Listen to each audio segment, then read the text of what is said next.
seconds. Okay.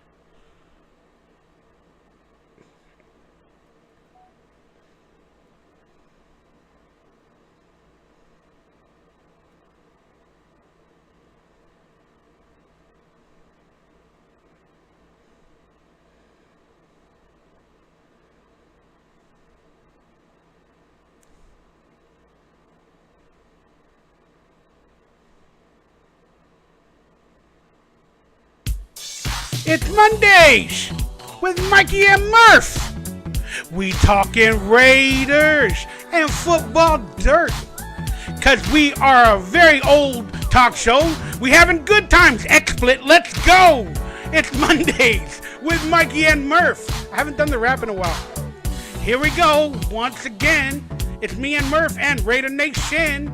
We're about to do it big and again without the guy named Con Gruden. That's right, it's a new good season, and we're about to be real zen, and I don't know, but just win, cause it's Mondays with Mikey and Murf. Let's do the bird dance and do some surf and turf. It's Mondays with Mikey and Murf. What's up, Raider Nation? It's your boy, Mikey Raider, back again with the Murfster from Raiders Fan Radio. I know we do one show a year, it appears. I'm not here to complain about my issues, but I love you guys, and I'm glad to be back, at least for an episode. We'll see where life takes us. But this is Mondays with Mike and Murf, where me and Murf, we talk about Raiders, nonsense, and tomfoolery. And we try to have a good time. But since I didn't pay my broadcasting thing, it says we're having XSplit, let's go. Because they got their little trademark. How you been, Murf? I've been fantastic, Mikey. Thank you for asking. It's been a long, hot summer, but there's although the weather isn't alluding to the upcoming fall, the start of rookies reporting to training camp today does indicate that fall is on the horizon, my man. We have made it. And the dog days of summer are almost over as the Raiders prepare to take on the Jacksonville Jaguars in the Hall of Fame game in 2.5 weeks. Let's effing go. That's why they're there early on the 18th. How do you get to 18? 666. Oh, geez. I'm sorry. I watched that movie 23. It's about numbers and freaked me out. It's with Jim Carrey. It's a crazy movie. Numbers are everywhere. Yeah. It's a good movie. Speaking of numbers, I'm number 2. I did about an hour ago, so it's fine. Oh. Number 2 in your program and number 1 in your number 2 in your bathroom and number 1 in your heart. There you go. I'm number 1 in my heart. Well, please let everybody know about your channel. It's been blowing up over the years. It should blow up more. I hope Raider Nation, some of you that might not be subscribed, go check them out. They do a fun-filled podcast, it seems, every week, and they're more consistent than I have been, and I love these guys. They will make you feel good over there. So tell them what you got going on Raiders Fan Radio, Murph's Fan Cave, and all that good stuff. Well, thank you very much, Mikey. I appreciate always the platform. And it's Raiders Fan Radio. You can find us on the YouTubes at youtube.com/Raiders Fan Radio. We go live every Wednesday at 4 p.m. Pacific and 7 p.m. Eastern. And you can also find us on every form of social media just by searching at Raiders Fan Radio, and including the TikToks. Nothing like seeing the 3 old Raider fans on the TikToks, but it's been one of our favorite places to play over this past year, and built a little bit of a following there. So if you're into silly Raider humor, you can go check us out there on the TikToks at Raiders Fan Radio. But check out the live show, and we have a lot of fun, and we don't take ourselves too seriously. We're not analysts, we're not former athletes, we're not journalists. We're just 3 knucklehead Raider fans in my bonus room, and we talk a lot about Raider football and a bunch of other nonsense. So check us out, and appreciate all the listener support. I will have the links in the description. If they're not there already, they will be later, but I think they are already. They put in some hard work, so that's an understatement. They put in a lot of hard work, and I appreciate it. Well, thank you. Murf, let's just get right into it. Well, but let me say this, though, real quick, before we even get into it, Mike. Uh-oh. I'm freaking stoked to be here, bro. Let's go. Mondays with Mikey and Murf, man. This is like ends up being the highlights of my week or my year, depending on how often we do a show. But yeah, it's good to be back, man, on Monday nights, man. It feels right to be sitting here, to be your the cheerleader. Be my cheerleader, because I love cheering. I'm Chewie. You're the Han Solo of this thing. You're right, flying this ship, baby. Let's go. Murf. Or I'll be 9-numb to your Lando Calrissian. However you want to slice it up, man. I'm here. I'm short round to your Dr. Jones, man. I like that. If I'm Han Solo, please do me a favor. Say you love me. I love you, Mikey. I know. Just had to do it before you put me in carbonite. I know. And then the best is in Return of the Jedi when she serves right back at him when he says it to her. Love that. All I do is watch TV. Can't but you know what? Thank you for the vote of confidence. And in with my head and my issues, any type of good feelings about doing a show are very wanted and very necessary to hopefully make me, maybe every 3 or 4 weeks I can figure out a way to put together a show. Moving forward. I don't know, Raider Nation. Let's live for today, and today is a blessed good day. And let's just move on. All right, it's time for the headlines. The breadlines. Murf. The deadlines. I'm sick and tired of paying California what? California rent, man. Y'all are getting killed over there. All right, let's do it. Let's switch the set. All right. Hey, look at my videos are all messed up with lighting, so I'm going to have to take a second. Just sit right there. I'll tell you how I became the prince of editing a video share. Give me a second. I got to cut my top off. There's too much white stuff there. It all happened one day back in Philly. Yes. So let me try to figure this nonsense out. See, while we're live. See? It's all technical. It's technical. Hey, man, we're like Van Halen. We're live without a net over here. There we go. I think I got rid of it. All right, a timely reference for the youngsters. Unfortunately, I wasn't able to do a Mondays with Mikey and Murf during the season and at the end of the season. So let's do, let's call it a quick season review if we're able to do that, where we just talk about the season and what we thought. And I'm going to start with this. First off, thank you. I am so proud that Con Gruden is gone. But I will be honest and say the way he was gone is a travesty in its own shelf with the NFL. And I don't want to get into politics, but I'm glad he's gone because I didn't like him as a coach. But in terms of the way he had to be let go, yeah, that don't sit right with me. But the Raiders had a no good, very bad season. Yeah, I'm just going to start for your reaction. What did you think of the season as a whole? I mean, yeah, talk about a roller coaster. I mean, keeping it on the field. I mean, there was points where we looked like we were unbeatable. There looked like we were, the worst team in the NFL. And then ultimately we closed it out with an amazingly clutch performance at home to make the playoffs for the first time in an awful long time. So, on the field, it was a roller coaster. And then off the field was the same. I mean, there's so much of a dichotomy that was going on in all the different things that happened. With the tragedy of the Henry Ruggs incident. You obviously the woman lost her life and in the most awful of circumstances. So you have the dichotomy of that versus we lose one of our most dynamic players on the field. So it's like, there's these, everything is multifaceted. Damon Arnett, same thing. It's a multifaceted thing. John Gruden, it's a multifaceted thing. There's so many layers. The John Gruden thing, we can do an entire episode on the John Gruden thing and where this is going now with the investigation of the Washington football team and all these different, all the, not only the allegations, but the proof and the actual evidence that's starting to come forward. I'm rooting for John Gruden to sue the NFL. I am too, man. I mean, the way it was all it's ridiculous. It is. And we've said this from the very beginning, the things that John did were despicable. The things that he put in writing and the idea that he had to be, forced out was warranted. Like, you can't write and do stuff like that, period. You know what I mean? Let alone in today's environment, but never would those kinds of things be okay.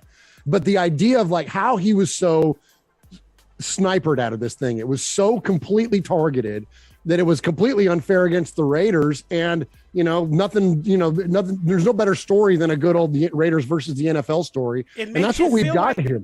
It makes it feel like there's some sort of an agenda, not only 100%. against John Gruden. We're gonna talk about it a little bit later, but I feel there's an agenda against Mark Davis and the Raiders as a whole. 100%. I'm a conspiracy theory guy, so you are, but I don't think. And I will give you a bad time about that stuff from time to time when you bring that up. But you're not wearing a tinfoil hat on this one, Mikey, nor the bubble wrap that you made so famous. Like, you know what I mean? Like, dude, you are dead on this thing. This thing runs really deep. It's covering up, not only things from the Washington football team, but probably and likely Roger Goodell. There could be, betting things going on, let alone the sexual, allegations and the assaults and all that. There's something big, and the NFL targeted the Raiders and targeted John Gruden to hopefully redirect some of that heat, and ultimately it's going to play out. And I'm not the kind of guy that wants to see the world burn, but someone's going to go down for this one, and they should, because if the NFL, if anything, they're wizards at marketing, and they're wizards at presenting themselves as something that they're truly not.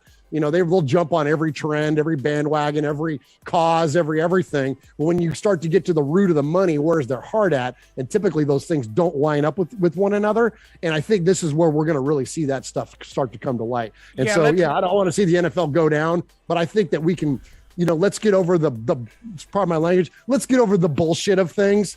Like, look, you're a for-profit business.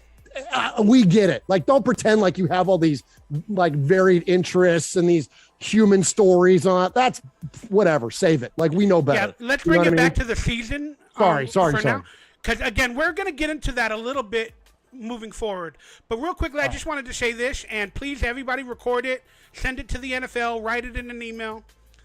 DeMaurice Smith has lips the size of a Michelin tire. Am I going to be canceled now? Let's do it. I don't understand freedom of speech or words. If words hurt you that damn much, where I got to lose my job, and now I'm a supposed racist for saying that? Ridiculous. All right, we're done. So for the season as a whole, again, it's tragedy. The entire season seemed like tragedy. But let's move on from the tragedy, and let's talk about the pride and the strength of whether it be Derek Carr, the head coach that took over. I can't think of the name right now. Forgive me. I love him. But, Rich Bisaccia. Bisaccia, dude. Let's talk about the strength of that team putting together some big victories, getting back into the playoff hunt. And then when they needed to, they stomped the damn Chokers. They stomped them on live television. They pulled out their hearts at the end of the game. The Chokers were hoping, let's get a tie. Let's get a tie. We can make the playoffs. Let's get a tie. And the Raiders are like, heck no. Bam. I loved it. And, I'm very, very proud of this team. Dealing with all that tragedy.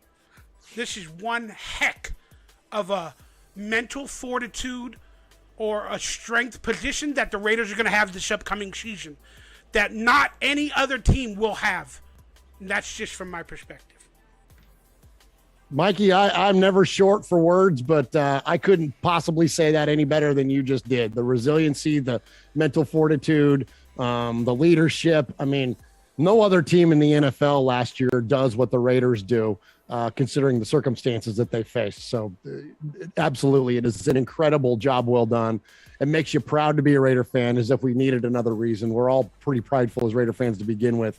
But yeah, it was an unbelievable performance. And heck, man, we were one short throw away from beating the frickin' Bengals, the darlings of the NFL last year, and going on to the next round of the playoffs. And frankly, we're a blown call away from winning that game as well. So, I mean, what the Raiders were able to accomplish last year was very, very admirable. And again, makes you so proud to be a part of this Raider Nation family. All right. It's time for the second subject of today's headlines or deadlines or whatever story I can come up with, basically, with my weird brain. Mark Davis, for many years, I was a proponent But then when all the Las Vegas talk happened, all the money situations, the LA debacle where they could have had a stadium and they weren't allowed to, and they were voted out.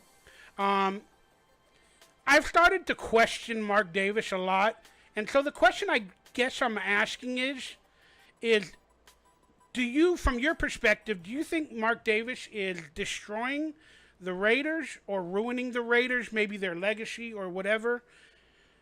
And will the NFL come for the Raiders like it appears they might be trying to do as a takeover?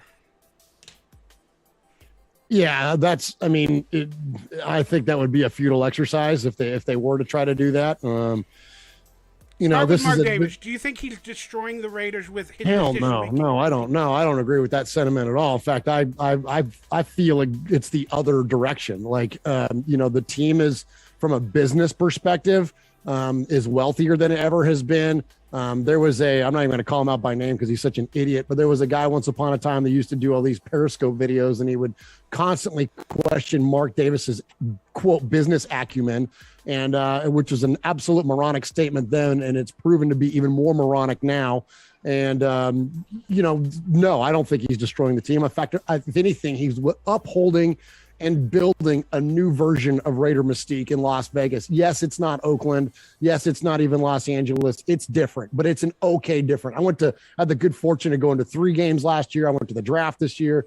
The city of Las Vegas has embraced the Raiders and is built up around the Raiders right now. And that is 100% because of this man, and not only the relationships that he has with the local politicians and officials, with all the local businesses, and the way that the Raiders are ingraining themselves into the Las Vegas community is absolutely amazing.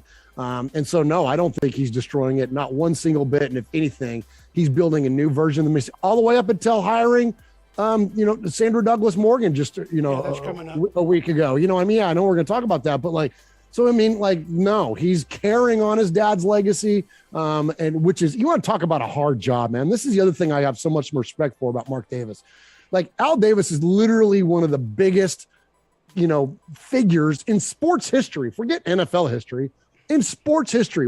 And so to fill that man's shoes and to follow that role, and for somebody who basically was thrust into it when Al passed away, I think he's done an incredibly admirable job. And again, and I'm proud as hell to be part of this Raider Nation family. And then this man is our owner. And I think he's done an amazing. Has he been perfect? No, but which one of us would be?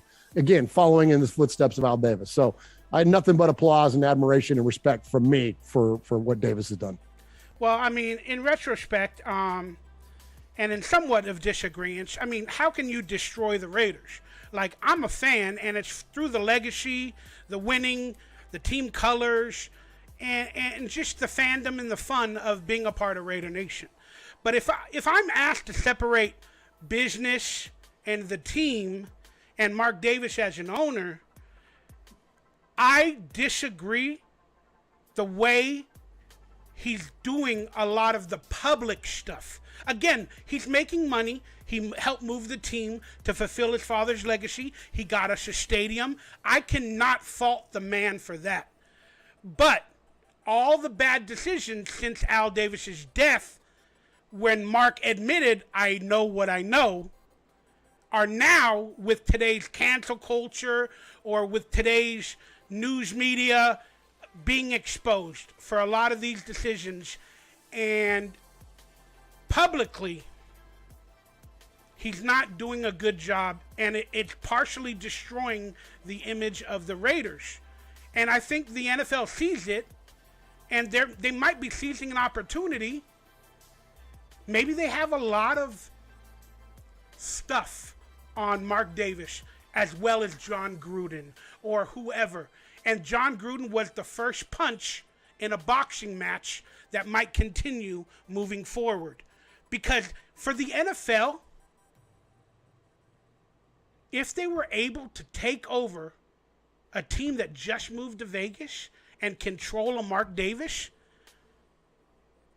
how much is that worth to all the other owners' pockets as well?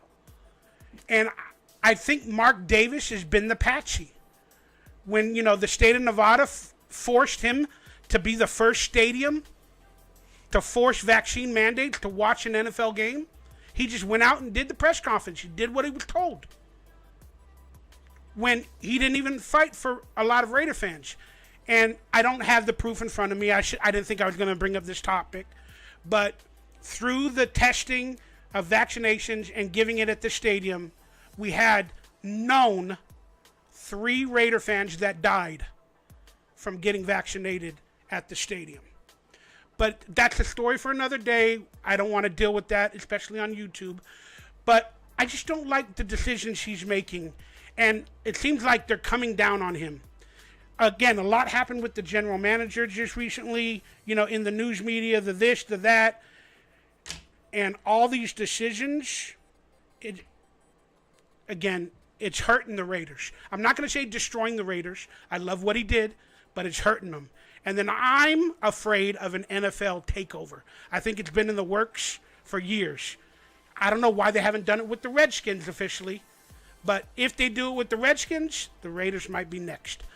How do you say it on an NFL takeover? There's no way in hell that would ever happen. Because money.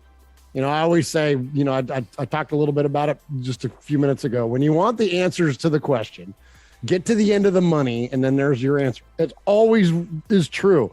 Other than isolated incidents where you have like Derek Carr taking a team-friendly deal, or even Hunter Renfrow, or even Devontae Adams, whatever. Those guys are making deals to where they can kind of keep the band together.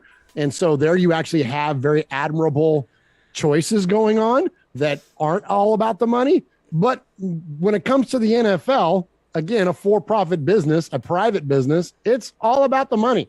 And if the NFL were to hostilely take over the Raiders which I don't even think they could, because it's a franchise. So and it would violate antitrust laws, and there's so much legality to this kind of stuff. Well, I meant to take over like of a country where they force the president or the owner out, and they sell it, and they bring in their people to run it. I get it. I hear what you're saying, and there are lots of laws that prevent things like that from happening when you have a privately owned business, which is what the Raiders are, and owned by the Davis family. That's it. The end. So the NFL just can't just come in there. They would have to like, I don't know, expose some whatever horrific thing that would and maybe force him to sell. But they've done that with Dan Snyder, and they still won't even force him to sell the team. So that's what I'm saying. Like, it's not going to happen. It's never happened in the history of the NFL, and it's not going to happen now. Like it's and I'm not taking a shot at you, at the proverbial you, but it's hey, old school baby, it's extremist thinking. It ain't going to happen. Like, it's just not going to happen. So I'm a fearful person, and I have the anxieties and the fears, and then on top of that, add conspiracies. Like, my brain is woo. So it's all good. I'm like the movie Minority Report. Like, I try to figure out crimes before they've actually been committed, and I try to plan for it because I'm like, I know it's going to happen. So let me be planned for it when it does. But that's all I have to say on this subject. Again, I enjoy what he's doing. And again, go to some things I don't agree with. And again, go to the money. Like, how are Raider fans going to react if the NFL rips the team from being owned by a Davis? Like, come on, man. Like, I mean, you know what I'm saying? Like, that ain't going to fly. Apparently, again, forgive me if I'm wrong. I should have done research. I didn't think the topic would come up. But I think him and his mother recently sold some shares of their interest for some reason. I don't know. I think I read that. But Al was the same thing. That's the reason that his title was the managing general partner, because he managed he was the largest partner in the organization. But he had shared ownership throughout a majority of the length of time that they own the Raiders. I believe the Davises, and aside from these minority players, own they pretty much have owned it outright for a good long while. But that was Al's thing for many, many years. So, because you got to remember, this is the thing about the Davis family. They're not oil tycoons. They're not, they don't own Amazon or But he's trying to do that now. Now that he's in Vegas, he's trying to do that. He's buying the WNBA Aces. I think he's invested in crypto recently. Well, now he's diversifying, as you should, because absolutely now he's built up. He's not diversifying enough, according to the cancel culture. According to the cancel culture, you get it. I don't know. Yeah, I hear you. Let's move on. I'm just saying, the Raiders cannot be diversive enough, according to some people. And that brings us to the NFL's first. There she is. She's a cutie. The NFL's. Awesome, did I just? What did they do? What do they call that? Dehumanize her by saying she's cute? My goodness. Well, I don't know. My uncle was calling her hot on the last show like numerous times. That's what I want to say. She's hot. Yeah. What's wrong with that? No, I'd buy that for $1. Recognizing someone's beauty, like, there's nothing wrong with that. I know, but being a creep about it. Cancel culture or wokeness cancel or whatever they cancel call culture. As long as you're not being a creep about it, people, you're fine. Murf, I'd buy that for $1. Maybe even $1.50. Remember, I said don't be a creep. See, that's what I'm trying to say. But congratulations to the NFL's first, and we got to say it loud and proud because, all the media sources are going to do it. The NFL's first black female president, Miss Sandra Douglas Morgan. Yay. And people probably have read my Twitter. I don't have to go into it. But first off, I'm going to state this. 1,000% qualified. I've looked into her resume, and I don't understand it. So that means she's qualified. Because if I don't understand it, that means that's some serious stuff, and it makes her qualified.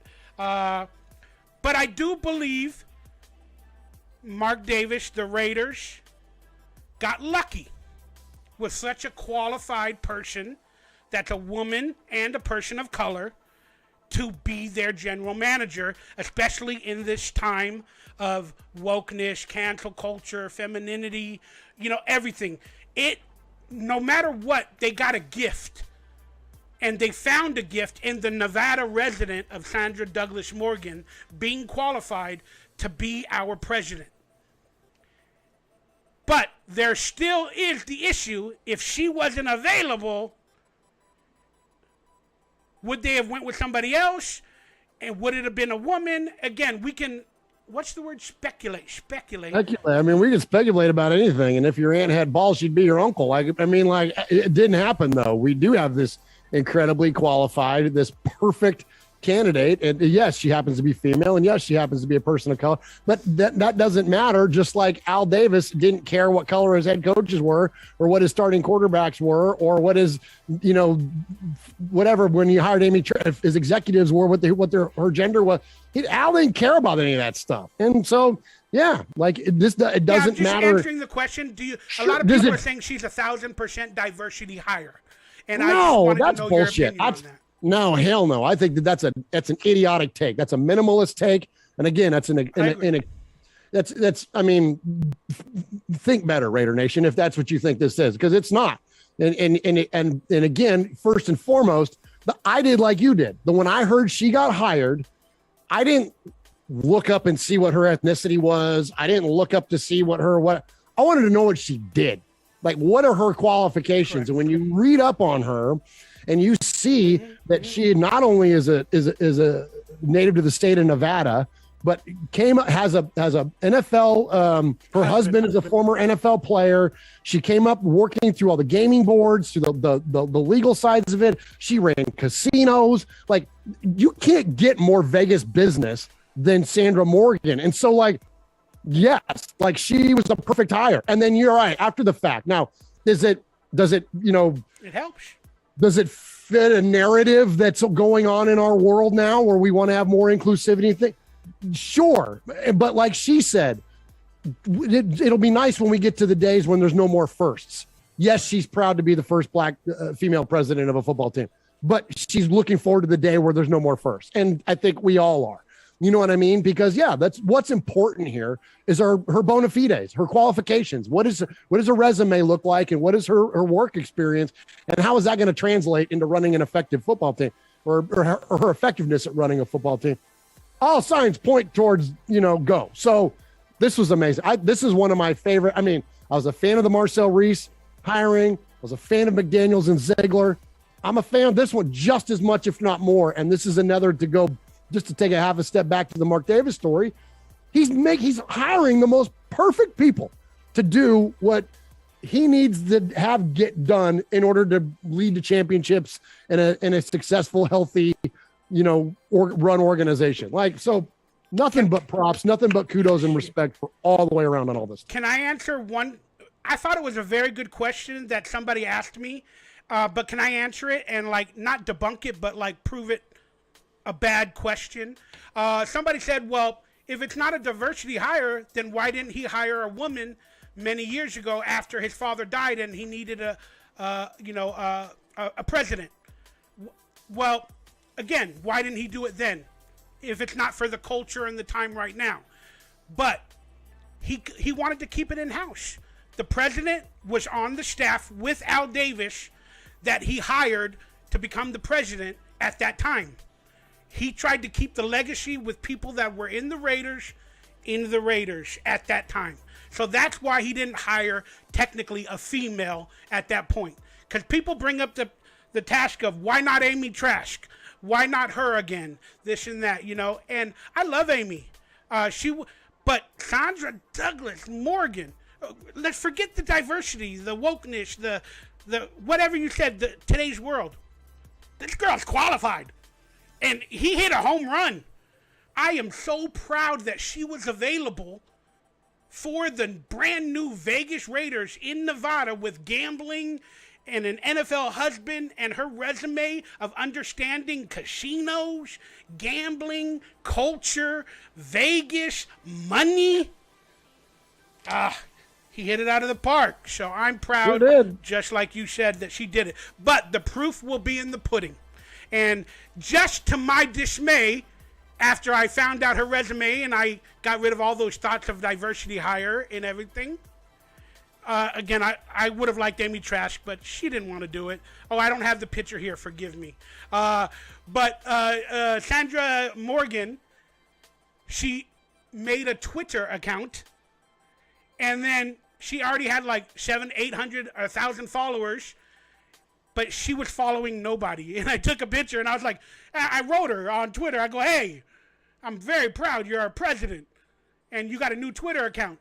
How do you not follow the team that you're the president of? When she had following 0 people. Now she follows 2. The NFL and the Raiders. Mikey Raider did that. Hey, there you go.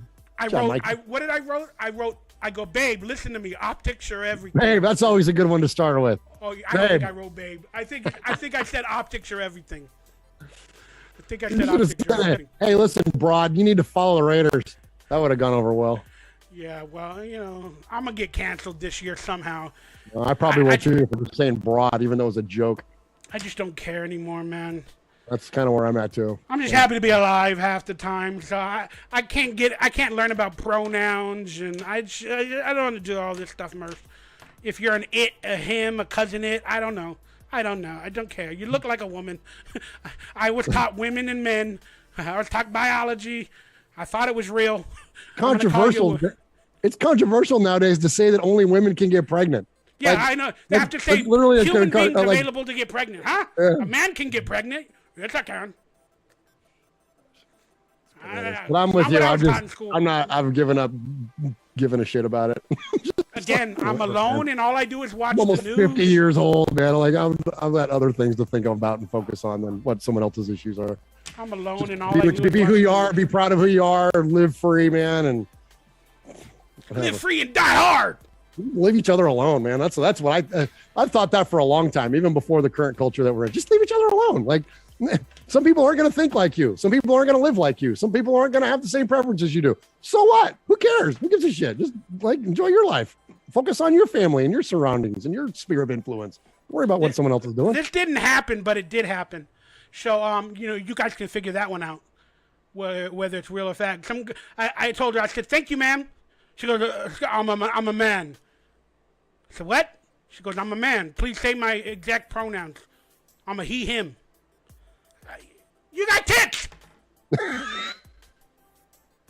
I just yelled at her in the grocery store. That was my Uncle Mosh. You got tits! You got tits! I love Boogie in the chat says, can't get canceled if you don't care about the court of public opinion. There you go. Whatever. There you go, Boogie. I couldn't believe I did that. I guess by watching all the news stories and everything, I just got so mad because I never experienced that in life. I was just like, you got tits. So what does that mean? I ain't going to do with this. I was taught that you're a woman and that now that you're a man, congratulations. Can you pay my groceries? Why? Because the men got the money, right? Can I be your little sugar baby? Whatever. Let's move on. All right. Let's move on. All right. Now that the Raiders are in Vegas, before they moved there, a lot of us, maybe only me, but we had a lot of concerns about the culture, about gambling, alcohol, drugs, whatever in a place called, technically, Sin City. It should be called Win City for the Raiders, but it will be the future. So with the Henry Ruggs stuff and let's be honest, Josh Jacobs, these stories, again, whether they were truly drunk or driving drunk or whatever. And then who's the other guy? That Nate Hobbs, I think he had an issue. No, it was Arnett. Oh, Damon Arnett. Well, Nate Hobbs, Damon Arnett was with the guns, but Nate Hobbs was pulled over. Oh, yeah. In a hotel. Shouldn't he have a house in Vegas? But he was pulled over in a hotel in the middle of the roadway of exiting the hotel, but he was asleep at the wheel. That's so right. So they said it was parked, but he was in the roadway to leave. But I'm just saying, so from your opinion, is Sin City a cure or a curse to the Raiders? No, it's proven up. Looking back at all this stuff that's going on. Talking about for the players, and for every facet of the organization, it's been a cure. It's been an absolute, win all the way around for all things considered, from wins on the field to the facilities to, the way that the city backs and supports the team. The 100% has been a win. And the idea that these things happen, well, they happen all over the NFL. They're on for every team, and it doesn't matter whether you're in Cincinnati or you're in Miami or you're in Las Vegas. These things happen. I got a DUI in 1998. It was one of the stupidest things I've ever done in my life, and I learned a lifelong lesson for it, and I've never stopped repenting for that mistake that I made, and thank God I didn't hurt anybody, and thank God that I learned my lesson by getting pulled over by a cop and getting booked for a DUI. Biggest life lesson I've ever learned in my life. That was after I left the state of California, and I live outside of Nashville, Tennessee, like in a little ass town, and I did that. Okay, you don't have to be in Vegas. Doesn't matter where you're at. You can do stupid shit regardless of what the geography says. So the idea here is to build an organization, to build a culture that educates these young men and provides for them ways to not get mixed up in this kind of stuff. And for whatever reason, Henry Ruggs chose to make a bad or had a bad choice that night. And it led to, not only the demise of another human being, but basically ruined his life for the next 25 plus years and probably for the rest of his life because he's got to live with it. So, so it's sad that like two people lost their lives in that, and I feel, obviously you feel remorse for the woman that died, but not more so, but right there was my heart breaking for Henry Ruggs, man. There's a young man, there's a whole life ahead of him, and so, I could be his dad. And I'm like, just like this poor guy now is going to live with this and deal with this. Have you heard the update with Henry Ruggs just recently? Maybe about 4 days ago? Yeah, some of his lawyers are trying to get something dismissed or the blood, because they took a blood test when he got arrested. And so then they're trying to get that thrown out or something like that. This is about, he asked for ways to travel out of the state to train. His lawyers talked to the parole board or whoever controls him living at his house or whatever, and he said he wanted to, leave the state to train, which means he's trying to hopefully get a future back in the NFL. I don't think that's going to Again, it's just what he's trying to do. Of course, and he's going to try to get whatever to try to reclaim his life, and I don't blame him, but ultimately I think what they're trying to do is look for a sentence reduction. That's what they're trying to do, because as of right now, he's going to be in jail for 20 years.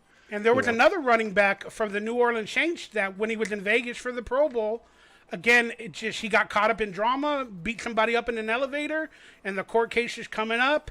But it's like the whole thrill of Las Vegas with money, gambling, sin. It's really going to be difficult for the Raiders to not have these stories or these things happen, and they're going to happen more. I'm very sad to say that some players that get drafted might make a bad decision here or there. It's going to happen. But it's not going to happen disproportionately to what else is going on in the league, man. And if anything, I mean, the Raiders look at the two amazing stories you have in Darren Waller and Max Crosby and their sobriety. You know what I mean? Yeah, because the Raiders are building that type of team. That's what I'm proud about. But I meant there are going to be the people like Damon Arnett that are going to do these events, but because they are in Vegas and they feel a sense of power or empowerment, and they're going to make stupid decisions. I'm not saying it is a bad thing. Something's going to happen again to probably another Raider player. Sure. I mean, hopefully it's not as bad as Ruggs or this again, but it just. I just hate that fact that, the town has those options available more so than, but the truth is the options are available everywhere except for gambling, man. Yeah. Except for gambling. But I don't know what I'm trying to say, but it just feels like a curse every once in a while when we hear these stories. But with the team, with people like Carr, they're coming together. And I'm proud of the Raiders for trying to figure it all out and come together. And, I mean, I was just asking if you thought it was I can't even say it. The Cure. Oh, that's who sings that song. Curse or The Cure? I think that song that we talked about earlier, that you were like, who sings it? The Loves Me song. I think it's The Cure. Oh, the Valerie Loves Me? Yeah, I think it's The Cure. I need to look that up. I think so. I can listen. Valerie Loves Me. I don't know. I can listen to it, my girl Valerie. But I think I wouldn't call Vegas a cure because the problems still exist. And I wouldn't call it a curse because the team is building together and bonding like they did last season, more so than I've seen win for every player moving forward. But gambling is taking over this league, whether it be fantasy football. I mean, gambling is taking over the young people of today's society, whether it be online gambling, fantasy football, crypto now gambling. It's getting interesting. Yeah, that stuff's always been around though, man. I've been around the sun a few times and gambling has always been a thing. It's just a different version of it. But it's easier available now. You could just open up your phone and spend, $10,000 that you don't have. And then now people are going to be, screwed because they get addicted. They get the addiction of gambling. But I'm not blaming Vegas. I'm just blaming the world. It's getting scary out there.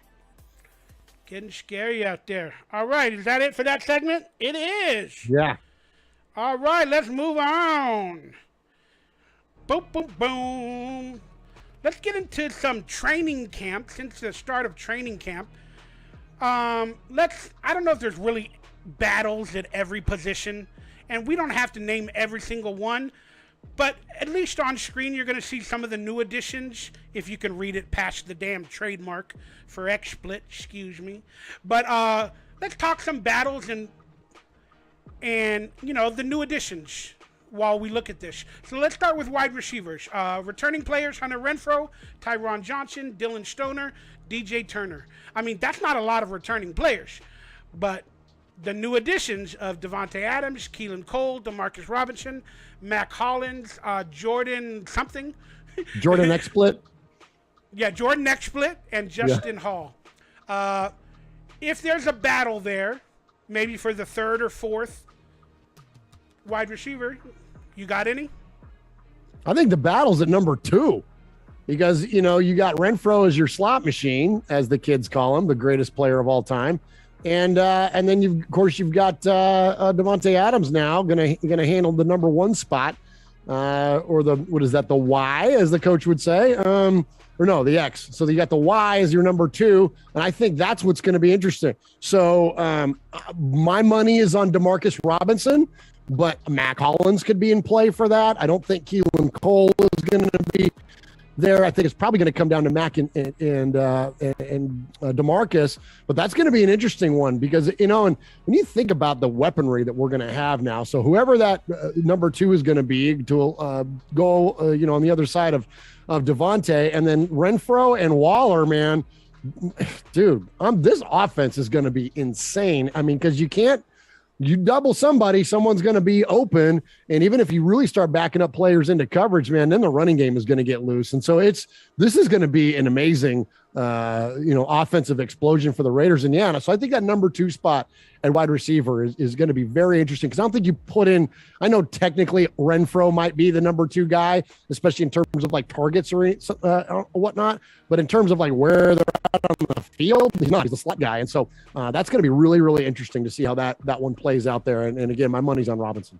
Yeah, a lot of the names on screen are filler, whatever that means to you guys. Last year, I predicted Willie Speed to be like the number 2 or number 3, because a couple years ago I predicted Aguilar to have one of the best statistical seasons for the Raiders. And then last year I predicted Willie Snead. Boy, was I wrong there. But I didn't expect as much as Hunter Renfrow did. He basically solidified himself as one of the returning stars in the NFL, and I'm so proud that he got a new contract. And I love Devontae Adams. We don't need to place him at number 1 because he is. But Demarcus Robinson is going to be the clear favorite in my mind to be the number 2, just because he has history with Kansas City. He was their number 2 there for most of the years he was there. But I'm hoping for a position battle from some of the other players. But again, I think it's going to be Renfro, Adams, and Robinson as possibly the starting 3. So, yeah, I think that's it. Absolutely. Robinson's still young too. He's only 27 years old, so he's still got, plenty of juice left. He's fast as hell. You know what I mean? So talk about stretching the field, man. I think it's going to be great. Returning players, Derek Carr, and the battle at this position would be for the backup. Too bad we lost. I can't even think of names right now. Not Tua. Oh, you're talking about Marcus Mariota? Thank you, MM. But we got Jared Stidham on the roster. Nick Mullins and Chase Garbers is a rookie, hence the red star. I'm not very proud of our backup position. I always want a veteran. So I wish like a Ryan Fitzpatrick, or it sounds stupid, people can hate me. I wish a Baker Mayfield would want to be a backup for the Raiders, or somebody like that. But we got Nick Mullins, who whooped our butt, I believe, with the 49ers sure maybe did. 2 or 3 years ago. And again, couple times he kicked our ass, yeah. I don't know how Jarrett Stidham keeps making a roster. Maybe it's because of the New England connection with our coaching staff. But I think so. I think 100%. I think Nick Mullins is going to be the 3rd. Jarrett Stidham will be the 2nd. I believe the New England connection with Jared Stidham will make him the favorite for number 2 for the backup to Carr. Yeah, I'm with you on having a veteran guy as your backup. I'm with that. I loved, look, we saw what Mariota did when he came in relief of Derek Carr against the Chargers, man. Balled out. Yeah, the Raiders lost that game, but man, he had a great game. And unfortunately, for whatever reason, the Raiders could never figure out a way to use him in the red zone, which was, talk about a freaking. It's John Gruden. It was so ridiculous, man. It's like you have all these woes in the red zone, and then you have this guy that like literally you can't match up for, and they didn't use him nearly enough. But anyways, I digress. I do like the idea of having a veteran. I guess Nick Mullins kind of fits that, but I think of more like a cagey guy, like a Chad Henne or like Josh McCown or like a guy like that, somebody that's been around the league, like you said, Fitzpatrick, someone that's been in the league for a million years and like knows all the systems, can read a defense. Like those are the kind of guys that I like to see. I don't like to see like Connor Cooks, where you got like developing guys. We saw how that worked out when we had freaking Matt McGloin and Connor Cook. I like Matt McGloin until he actually played. Yeah, until he played, and then he got his world rocked and sucked. And that's the thing, is that like, and this quarterback room is eerily reminiscent of that. And I'm just saying, like, again, I'm not going to speak this over him, but Derek Carr better be well freaking protected this year, because we cannot afford that man go down with these guys as backups. Like you don't, quarterback position is already the most important position in all of sports anyways.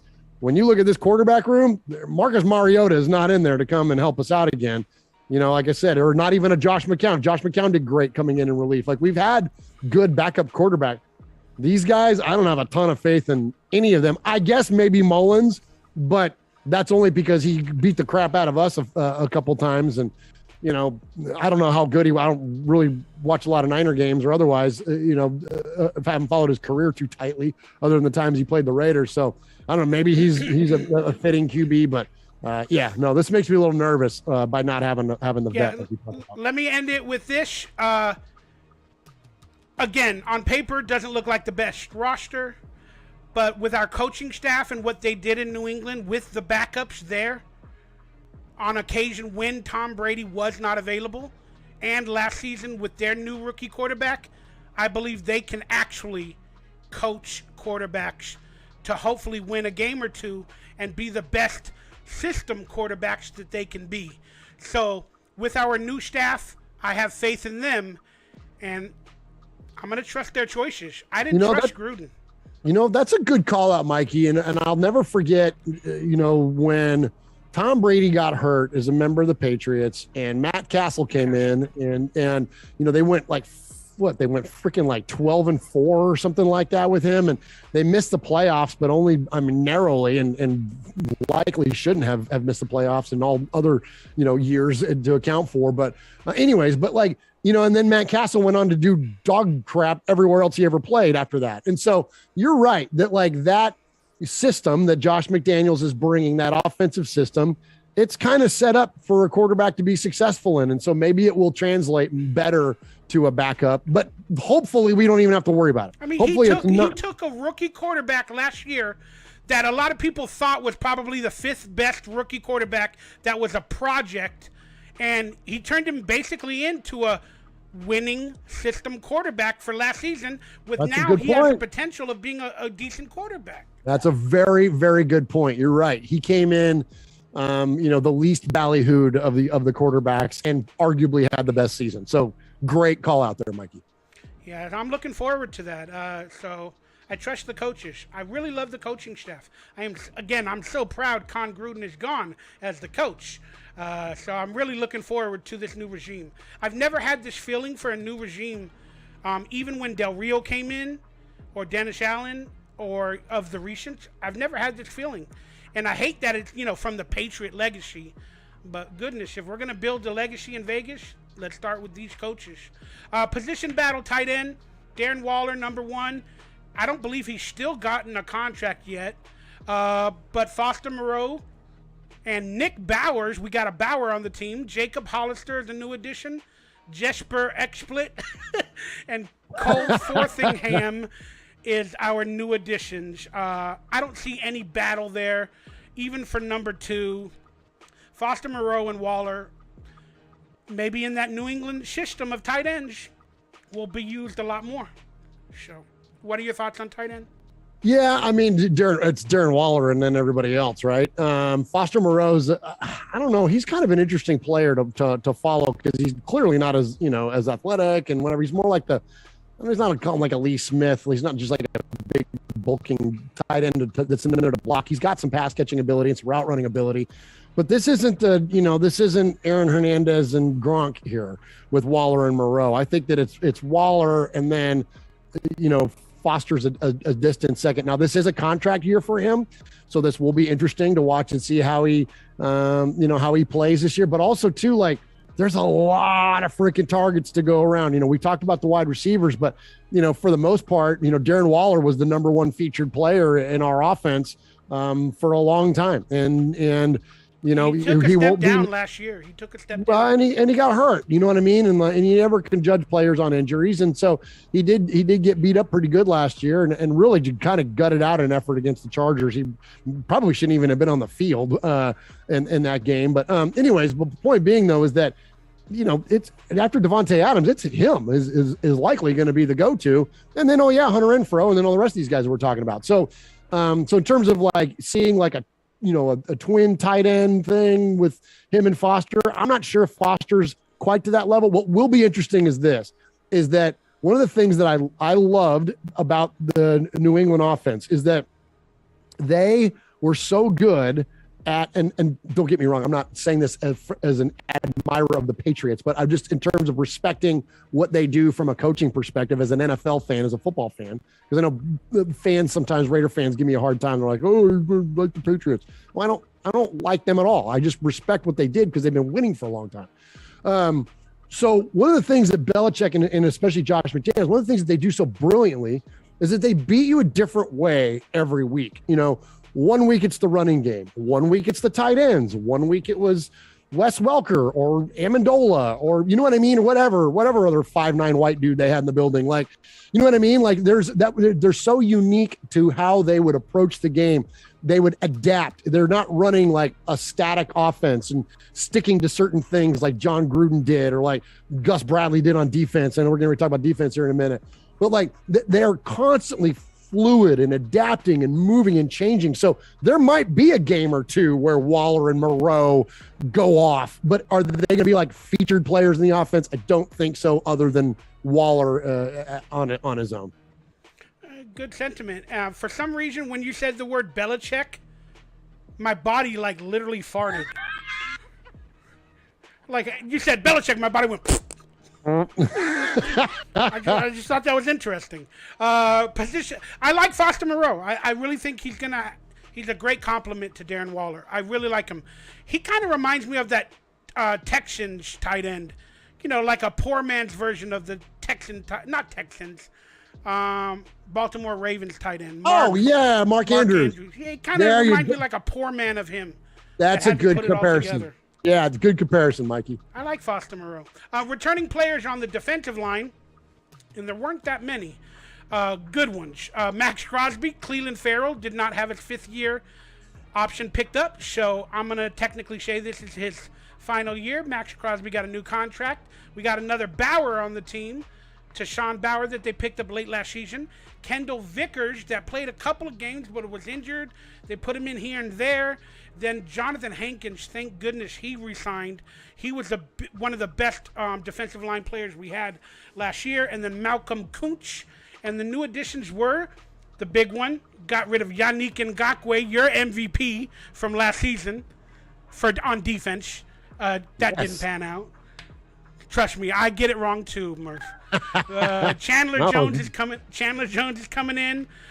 Bilal Nichols, Jerry Green, Myron Amosa, a rookie. Zach Vangelberg, Neil Farrell. We got another Farrell on the team. The famous flying Vangelbergers. They probably are. I don't know.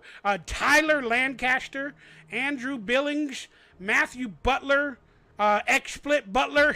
There's two Butlers on the team. And then Kyle Pico is an interesting veteran man. name. That's a good one. Yeah. There's going to be battles all over the board. All over. Well, except for Max Crosby and Chandler Jones. There you go. Yeah. But we have like a million defensive tackles that we're going to try to figure out which one fits. So will it be Cleveland Farrell, Bauer, whoever are the listed tackles? What say you on this position battle? Well, I love Kyle Pecco. I think that's I mentioned earlier, I live just outside of Nashville, Tennessee, and have a lot of exposure to the Tennessee Titans. And that dude was a freaking dog, man. Like, he's a great player. And, he's kind of like he reminds me of the defensive tackles that we've been bringing in. He's like kind of like gritty veterans, that are like solid, but they're not superstars. And but he's young though. So I think that there's a bright future for Kyle Pecco. So I'm kind of rooting for him. But after that, you're right, man. It's a kind of like, hopefully it's not a revolving door. Hopefully they find some good chemistry in there. But the whole thing, all this is, the guys on the interior are just there to suck up blocks. Like, ultimately, that's what it's going to be. If we can get some interior pressure, great. And we saw that last year with Solomon Thomas and Quentin Jefferson, got a lot of interior pressure. But this starts and stops with Max and Chandler Jones. Like, that's the end. So who can suck up blocks to hopefully get those guys some one-on-ones and let them go eat, man. And if I know every Raider fan is incredibly excited about this new duo that we have with Jones and Crosby, man. I mean, we were excited last year with Ngakoue, and like you said, I said he was going to be MVP. Of course, you could probably give that to maybe a Casey Hayward, if not Max Crosby. But there's, again, same thing. I predicted Nate Hobbs. And that was a great call out. Other than some injuries and things, yeah, I mean, he played great. And I think he's going to shine. I'll wait to save that until we talk about the Jonathan secondary. Hankins will be the de facto starting defensive tackle, even though they're going to mix and match. And Vickers was solid, but again, these guys are just taking a block. I think what's going to be interesting is that the wild card and all these on here. Well, actually, there's two of them. One of them is Malcolm Kuntz because, coming from Buffalo, like Khalil Mack did, and similar, body type, and like everybody was kind of thinking like, oh, could he emerge? I don't know. So he's still a very young man and still very developing. So that's an interesting Coons one. Keep coming into my front yard. But also Cleveland Farrell, dude. Cleveland Farrell, like that. This is it, man. He barely got in the mix. he might get even be let go in training camp, depending on that's what I'm what thinking, the coaches man. see. Yeah, he might get a flyer from someone somewhere after that. But I mean, it sucks because I'm really rooting for the guy. You know what I mean? And being the such a high pick and everything, you want to see him do well. But I don't know, man. This is it. You said Malcolm Kuntz, right? And then it reminded me of the movie Forrest Gump, where he said, "Coons are going into the school," and he goes, "Raccoons come on my yard every day, and Mama just shove them out with a broom." So when you said it again, this is where my mind goes. You're out of control. I'm into content to movies. I love it. Position battle, safeties, returning players. Jonathan Abram in his fifth and final year after getting his fifth-year contract or whatever not renewed. Tyree Gillespie, Dalen Levitt, the perennial vet that stayed with the team somehow for like 5 years. Can't believe that guy's still bumming around, man. Trayvon Morig, a decent-looking rookie from a couple years back. Roderick Teamer, who played his heart out last year.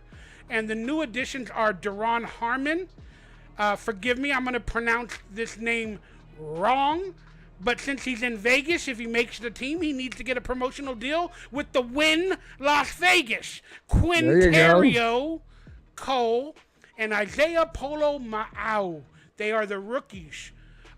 Position battle everywhere. Who's our starters? Well, Trayvon Merrick is the lock. That's a done. I think that young man played amazing last year. And I don't know if Nate Hobbs is a safety, because I'm going by what the Raiders listed in a positional category. So they didn't have Nate Hobbs as a safety.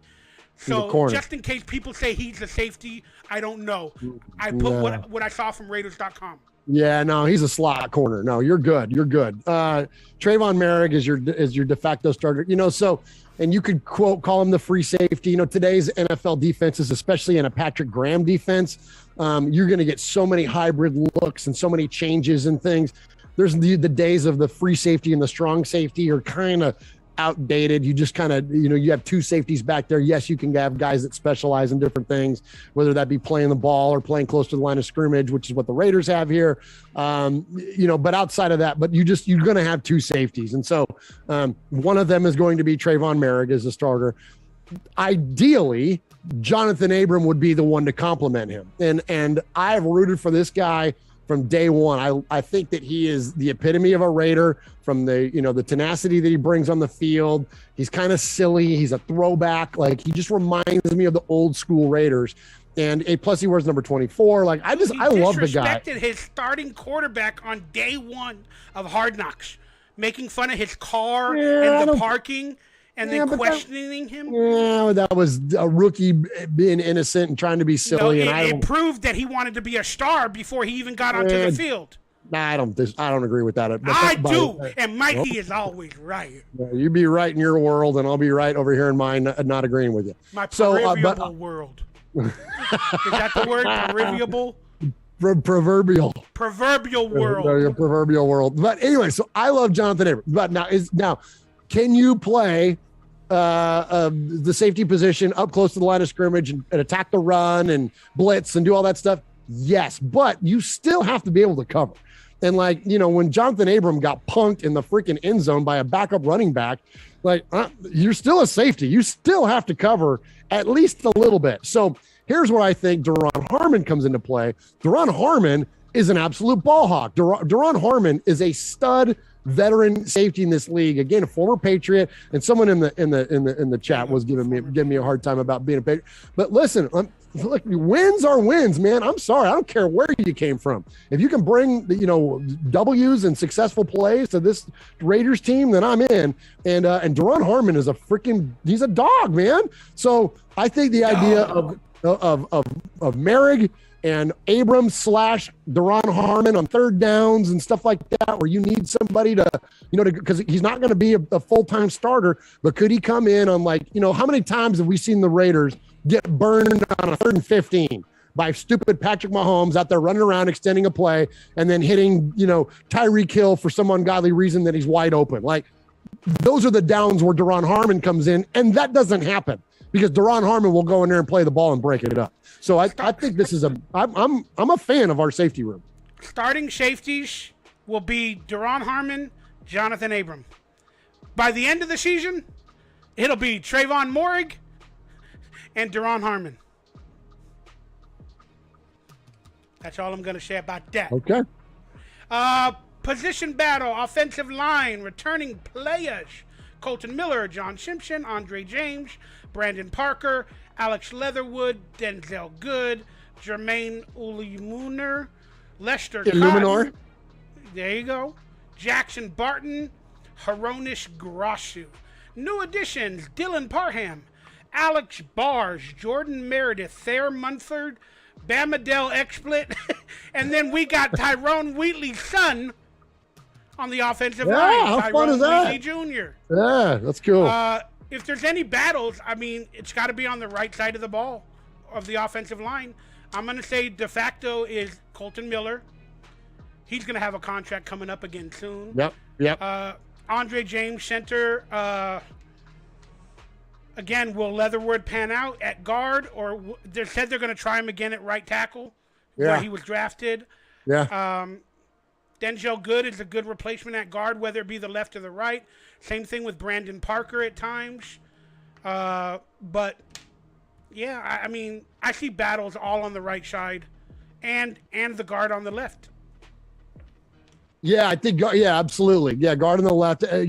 John Simpson, I think, is probably your favorite for that spot. And I think Alex Leatherwood's going to work out. I think that, we as fans, and I'll say we, although it is not me, it's other Raider fans, but I'll say we anyways because we're one family. We as Raider fans can be awful reactionary, and all you got to do is rewind the clock to the very short time ago when Colton Miller was a rookie and everybody was screaming on Twitter and everywhere else about he was a bust and all this isn't going to work out. And now he's your most solid offensive lineman on the freaking football team.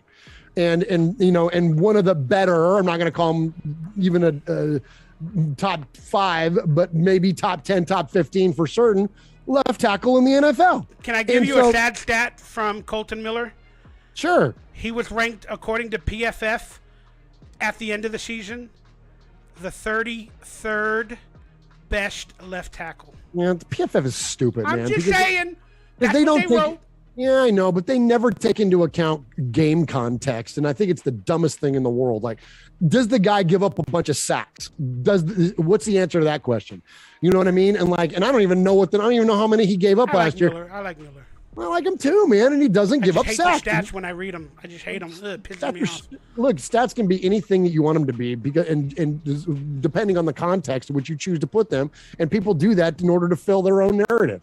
And you can take shots at anything, but what is the end result? And the end result of it is that he doesn't allow a lot of sacks. And he's the best lineman on the team. So, but once upon a time, a very short while ago, everyone wanted to run him out of town because he, quote, sucked. Well, that's the same freaking line. That's the narrative that PFF put. That's why they put him at the 33rd. Exactly, that means he doesn't even make the starting lineup on every team. Right. Let me finish. But everybody's saying the same thing about Alex Leatherwood.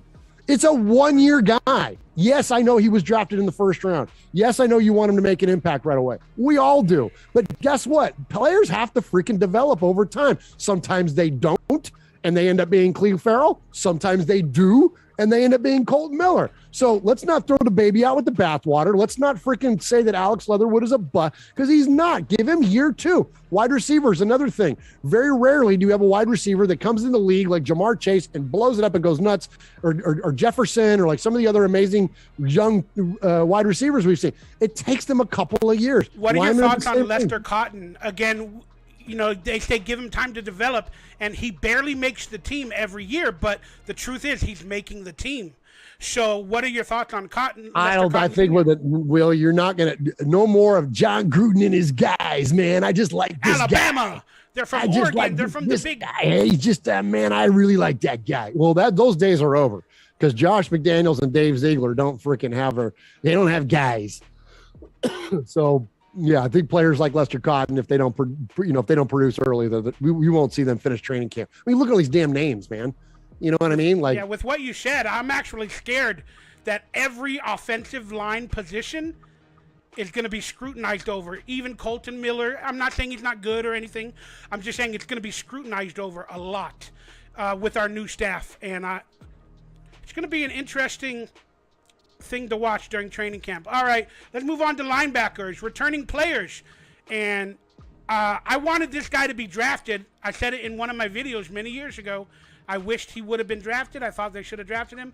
But Denzel Perryman came out and played like as good as he could. And then we got returning Devon Diablo. New additions are Jayon Brown, Darian Butler, a rookie, Kyle Thekrill, Micah Kaiser, interesting, big name, Luke Masterson, and XSplit Young. The battle, again, it's all over the board. I mean, you know, pencil in Perriman as your starter, maybe Diablo as a backup, but I say a battle all over the board, with Micah Kaiser being a favorite to win a spot. I love this. This is also the best I've felt about our linebackers in years. I'm the guy that would scream every single year when the Raiders would be on the draft board, draft us a linebacker. And I know the days of the field general middle linebacker are over. The days of Mike Singletary and freaking, you know, Dick Butkus, or in the Raiders case, it would be a Matt Millen or a Kirk Morrison. I get it that those days are over, but you got to have a Bobby Wagner. You got to have what's the dude in Fred Warner. You know, you got to have a solid middle linebacker. And I mean, we knew Denzel Perryman was good, and especially, you know, referring back to his days when he was with the Chargers and the games that he played against the Raiders. But he suffered a lot of injuries, and we weren't sure what he was going to look like. And man, dude just balled out. And so I think that's incredibly encouraging. Divine Diablo was one of the funnest surprises last year. The idea that they brought him down low, because effectively he was a safety, you know what I mean? And so now they brought him down lower. I don't know what his body weight is. I'm curious to see what he's going to check in at this year. I don't follow him on social medias and things, so I don't know. I mean, I'm sure he's been working out, but I don't know how much bulking he's been doing.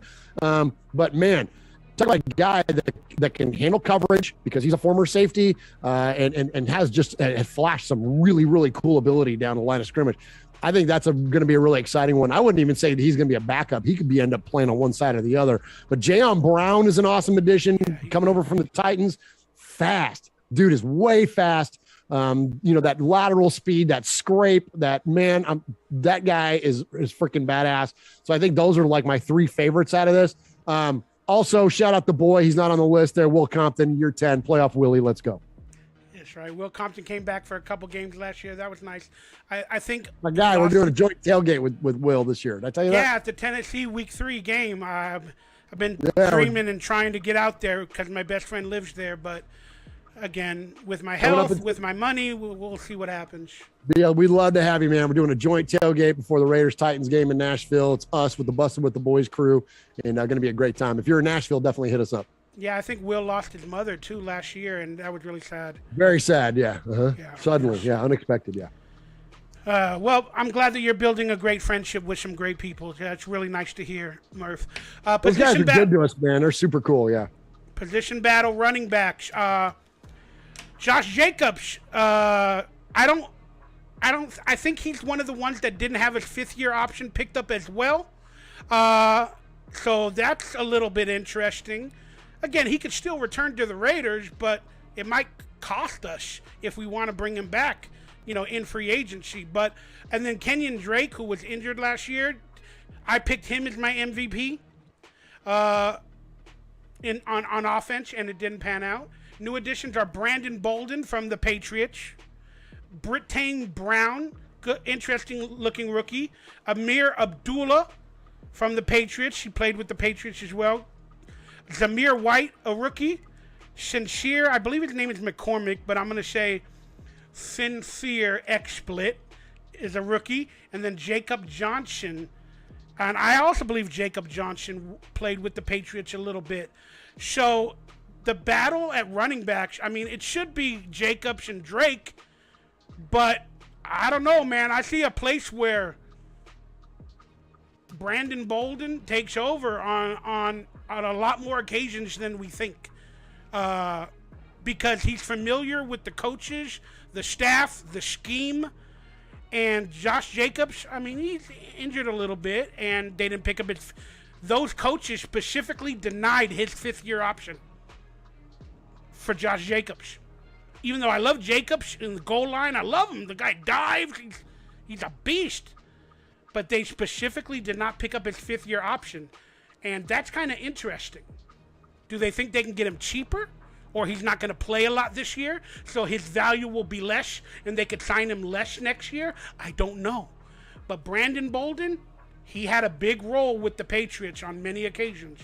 So let's look out for that battle. It sounds really dumb. Kenyon Drake, Josh Jacobs, or Brandon Bolden? Yeah, and I think that the one that you're sleeping on there is Zamir White. I think that. Oh, Zamir, really? Oh, absolutely. Zeus White. I mean, you're talking about the starting running back for your national champion, Georgia Bulldogs there, buddy. And he's got power. He's got a little bit of breakaway speed. You're talking about a guy that can handle business at the goal line. I think that when not only the addition of Brandon Bolden coming over, but also the drafting of Zamir White was the fourth round, I believe, where they got him. We drafted 2 running backs. Absolutely. That's what the writing is on the wall for Josh Jacobs. And Kenyon Drake. Well, but Drake wasn't an option pickup, and I think that your prediction of him being having a successful year last year was on point. And if not for injuries, he would have had a much bigger role with the team in terms of production. I mean, I think Kenyon Drake is a great addition to this offense. I think Josh Jacobs with the new coaching staff, not under Gruden. I believe if he's not injured, Kenyon Drake should have a much better year. I think so, but I think that, again, there's only so many things, so many touches to go around with all the targets they're going to have offensively in the passing game. Again, I think it's going to stretch the field out, and they're going to have a lot of opportunity to run the football. And you might see a game where, like what we saw, when Jacobs got hurt, you got Peyton Barber running for 140 yards. You know what I mean? I think Jacobs he's a great player, but I don't think he's proven week in, week out to be you don't have bell cow running backs anymore in the NFL, other than, maybe what's his name in freaking Dallas, Ezekiel. Derrick Henry. Well, and again, there's another one like Derrick Henry. Elliott. I think he got injured today. Oh no! Well, there's some sort of a report I haven't read, but anyways, there's only a handful of those kinds of guys. Well, and Jacobs is not one of them. Jacobs has shown that he's not that guy, and so I'm telling you, man, it would not surprise me one bit if Josh Jacobs is wearing a different team's uniform at the end of next year, at the beginning of next year. The start of next year, yeah.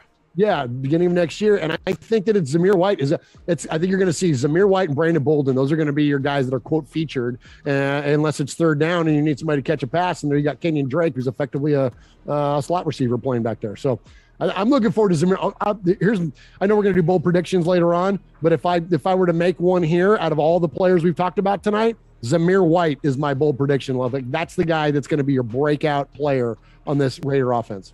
I'm glad. I mean, I'm proud. I was proud when they drafted Josh Jacobs. I was really happy, but again, he worked out for 2, 3 years, 4 years, whatever it's been, and now it might be Zamir White taking over that spot. And with the way the NFL works with money, values, contracts, the running back position, they're like, let's just draft them and see which one works. 100%, Mikey. All right, let's go to position battle. Cornerbacks, returning player. Nate, let's sleep in the middle of a hotel. Hobbs. Why you in a hotel, Nate? Why you in a hotel? You got a wife, don't you? And you got a home in Vegas. Why you in a hotel in Las Vegas? sleeping in the parking lot on a Saturday morning. I'm sorry. I'm just, can I say it? Another girlfriend. Nate Hobbs, returning player. Trayvon Mullen Jr., Amik Robinson. Boy, all these draft picks we've had, like for Underground, whoever, they're all gone. Like, it's insane. New additions, I thought they should have drafted him. Again, my predictions, they should always draft these players, and if they would have better players on the team. Rakya Shin in Shin City, which is a nice addition. Anthony Averett, Bryce Crosby rookie, Chris Jones, Savon LeBlanc. Add a little bit of Parmigiano Reggiano to that meal. Savon LeBlanc, or is that a wine? Savon LeBlanc, Darius Phillips, and Sam Webb. Position battle: Nate Hobbs, pencil him as starting cornerback. Trayvon Mullen. The battle is, I'm going to say, Trayvon Mullen, Rakya Shin, Anthony Averett, all three of them, with the winner probably being Rakya Shin to start the lineup. Yeah, and Hobbs is your starting slot corner, so it's hard to. I mean, that's right. I'm thinking traditional left and right, but yeah, he's not gonna play outside. Now he can kick out there if we absolutely had to have him do so, but his strength is inside, and so I don't think you're going to see him move off of that much. Mullen is your de facto number one, and then so then it comes down to Rakya Shin and Anthony Averett. Rakya Shin was kind of like the early fan favorite. And a fine player, very dynamic, but he's not big for turnovers. And if there's anything that we've seen that the Raiders have been missing in the secondary for the past, I don't know, however many years since Nnamdi freaking Asamoah left, we don't have turnovers, man. Like, we don't have a defensive secondary that picks off the ball a lot. And that's what Anthony Averett does. And I think that's the reason that you bring him in from Baltimore, is that he is that kind of a guy. And so I think that I lean to Anthony Averett as the second starter, just because of his playmaking ability and ability to create turnovers. And so that alone to me is worth enough. And then Rakya Shin. But I mean, could those guys kind of, again, with the adaptive nature of this coaching staff, could we see different guys based on what matchups are? 100%. Are we going to see Rakya Shin start because we're playing whoever, the Titans, but then you see Anthony Averett, we're playing the Chiefs or whatever? Like, sure. Like, I think those are the kinds of things that we're going to see. And speaking of the Titans, you get Chris Jones in there too, who's a nice veteran, a guy that's been around the league for a long time, a definite leader in the locker room.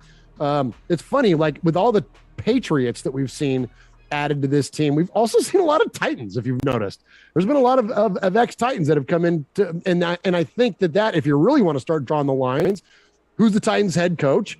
Right, you got a former Patriot, Mike Vrabel, and so he's kind of running that system and those kind of similarities, and it's worked for the Titans. And when you look at the way that the Titans have built their locker room, it's very much in that Patriot style. And so then now, you got to get a lot of Patriots migrating over here. You got a lot of Raiders you got a lot of Titans migrating over here as well. So the Las Vegas Patriots. Is that blasphemy? No, and you know what? And listen, let me grandstand for a half a second, okay? All these people that are talking all this shit about stop it, okay? If I hear one more Raider fan complain about them being cheaters, I'm gonna pull out what little hair I have left, which is none at all. I'd have to take it from my beard. It's an absolute ridiculous thing. The Raiders, once upon a time, had a sign in their locker room, and you can listen to Matt Millen tell you this directly in an interview on America's Game. He says the Raiders had a sign in their locker room that said, rule number 1, cheating is encouraged. Rule number 2, see rule number 1. If you are a Raider fan and you bitch about the Patriots being cheaters, you're the most freaking hypocritical fan in the world. I get it that you hate them. Hypocrite I hate them too. I hate them too. I don't like the Patriots either, but they freaking win. And what do we want to do? We want to win. So if we got to fill up the locker room with a bunch of guys that used to win, all right, I don't give a shit because they're wearing silver and black now, and I care about the W's, and I care about the numbers in this column being bigger than the numbers in this column. So however the hell we got to get there, let's just freaking do that. Anyways, get off my soapbox. I love it. I'm just saying, people always write down in Twitter, Las Vegas Patriots, or the. Get over it. I'm fine with it as long as we win. No, I'm not yelling at you. Oh, I'm yelling at that sentiment that's out there that like, oh, it's the whatever like you said, the Patriots or whatever that. Get over it, man. It's so stupid. All right, bold predictions for the upcoming season. I don't know what's considered bold anymore for the Raiders. Like, anything can happen. But I'm just going to say the Raiders start out with 3 wins to start the season. I'm sure we're going to win more, but I'm saying we start the season 3-0. And we also win the Hall of Fame game in a very nice fashion. That's my bold prediction for the season. Well, my bold prediction is I touched on it with Zamir White. I think that he's going to be your leading rusher on the team. I think that would be my one bold player prediction. And in terms of season predictions, I'm going to steal one from my co-host, the legendary Uncle Mosh, my real life uncle, who not only predicted. Don't give your season prediction. We're going to go game by game in a second. It doesn't say it on screen, but we're going to go game by game and say win, loss, but real quickly. Okay. All right. But yeah, so your bold prediction was Zamir White. Yeah, so I think Zamir White is going to lead the team in rushing, and I'll go with a defensive one and say Anthony Averett is going to lead the team in interceptions. Cool. I'll give you an MVP on offense, then on defense. I'm saying it. That's it. MVP of not only offense but of the league. I'm saying it now. I'm putting it out there. Whether it happens or not, I don't care. It will happen. Do it. Derek Carr is going to be the MVP of the damn NFL this season under the new coaching staff. And with Devontae Adams, Derek Carr has seen and done it all. He's been through the ringer, and I think it finally and he's like, I'm the man. And Derek Carr is the MVP on offense for the Raiders and of the NFL. Then on defense, I'm gonna I don't know if it's going on a limb, but for the Raiders, the MVP will be officially. Should I do it? Of course. Jonathan Abram. Whoa, holy shit. Wow. I think he's going to put it all together in his last year without a 5th-year option. He's going to have 3, 4, 5 interceptions, some big tackles. He's going to build a winning culture on the defense right when he's possibly out the door. And he's going to make a lot of money in free agency, whether it be from the Raiders or somebody else. Jonathan Abram, MVP on defense for the Raiders. Wow. All right. Okay. Those are bold. That's what I'm saying. They're bold. Shit, that's about as bold as you can get. I respect your hustle on that one, Mikey. I can get bolder. Just show me a hot-breasted Latina. Hey, I can get a lot bolder. I don't want to make love to her. Oh, my gosh. I'm going to want to make love to her and give her my donkey lips. I bet that's not the first time you've used that line. I've used that line for many, many years. Yeah, doesn't work. Exactly. What's your bold predictions? Or sorry, MVP on defense, offense. Offense, I agree with you 100%. It's Derek Carr, and I'm going to paint a little scenario for you all out there. Will he be the MVP of the league, of the NFL? Maybe. I mean, put it out there, Murf. I think he's in conversation for it. He's certainly going to be the MVP of the Raiders. But here's why. When you look at the days of, I'm going to bring him up again just to piss everybody off. Look at the days of Tom Brady when he was, even with what he's doing now with the Buccaneers, but especially when he was with the Patriots. He was your MVP, but that the players that were involved in that offense weren't like the best statistical MVP type player in terms of like at their position. They weren't great fantasy players is what I'm getting at. Same thing with Drew Brees. When Drew Brees was having some of the best years of his career, you didn't know who to start on the Saints offense because one week it was Marquez Colston and next week it was Reggie Bush. When it was the ball would spread around all over the place. So that's why I say that Derek Carr is going to be your MVP for the Raiders and potentially the league, is that he has all the targets. There's someone is going to be open. My buddy QB Jeff says it all the time. You can't cover everyone. Like, you can't. Like, if you're going to double someone else is going to get a single one-on-one. Well, who are you going to one-on-one? Devontae Adams? Hunter Renfrow? Darren Waller? One of those guys are going to get singled up every single play. So guess what Derek's going to do? He'll be spraying the ball all over the place. So I don't know if Devontae Adams is going to go off and have a big season. Of course, he'll have 1,000 yards and whatever. He'll have a significant statistical season, but so will everybody else. But Derek is going to be the guy with the monster season. So I agree with you 100%. I think that Derek Carr is your MVP. I'm just tired of week to week either Derek Carr loving or hating. Myself, personally, I'm tired of it. Because, again, he proves who else do we got?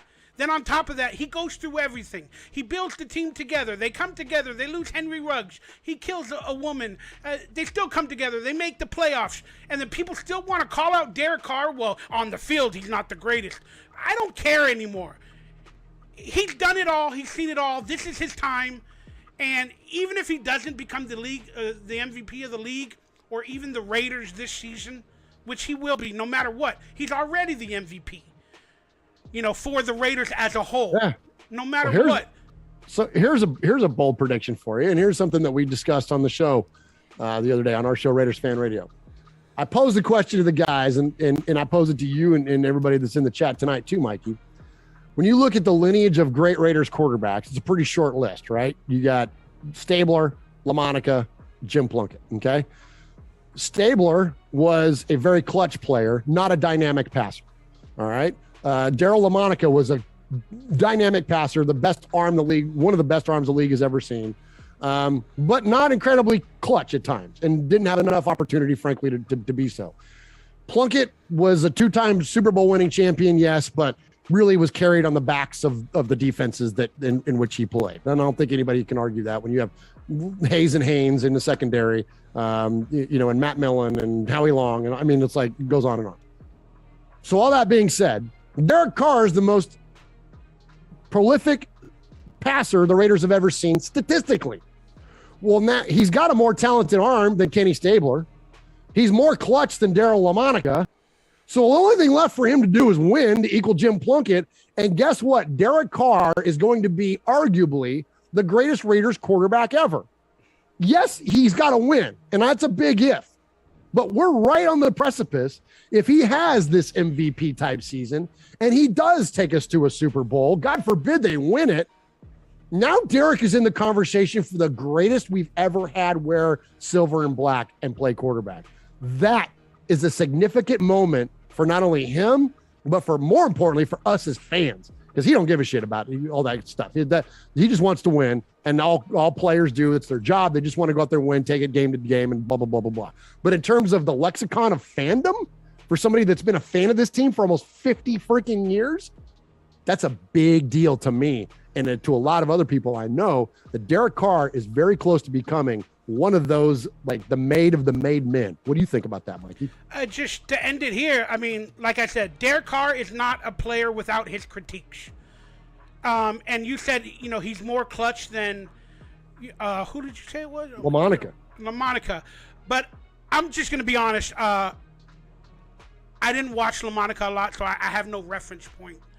But Derek Carr, he had some issues with clutchness at a lot of opportunities. I'm just going to say that he's not without his faults. Sure. So he's getting better. He's figuring it out, and I'm just tired of hating. I'm tired of Raider Nation and everybody every week. Oh, he threw an interception. Oh, he did this. Oh, he did that. Again, he brought this team together beyond football. That's it. He is the most stable force within the Las Vegas Raiders. Is 100%. it our owner? Is it Mark Davis? No.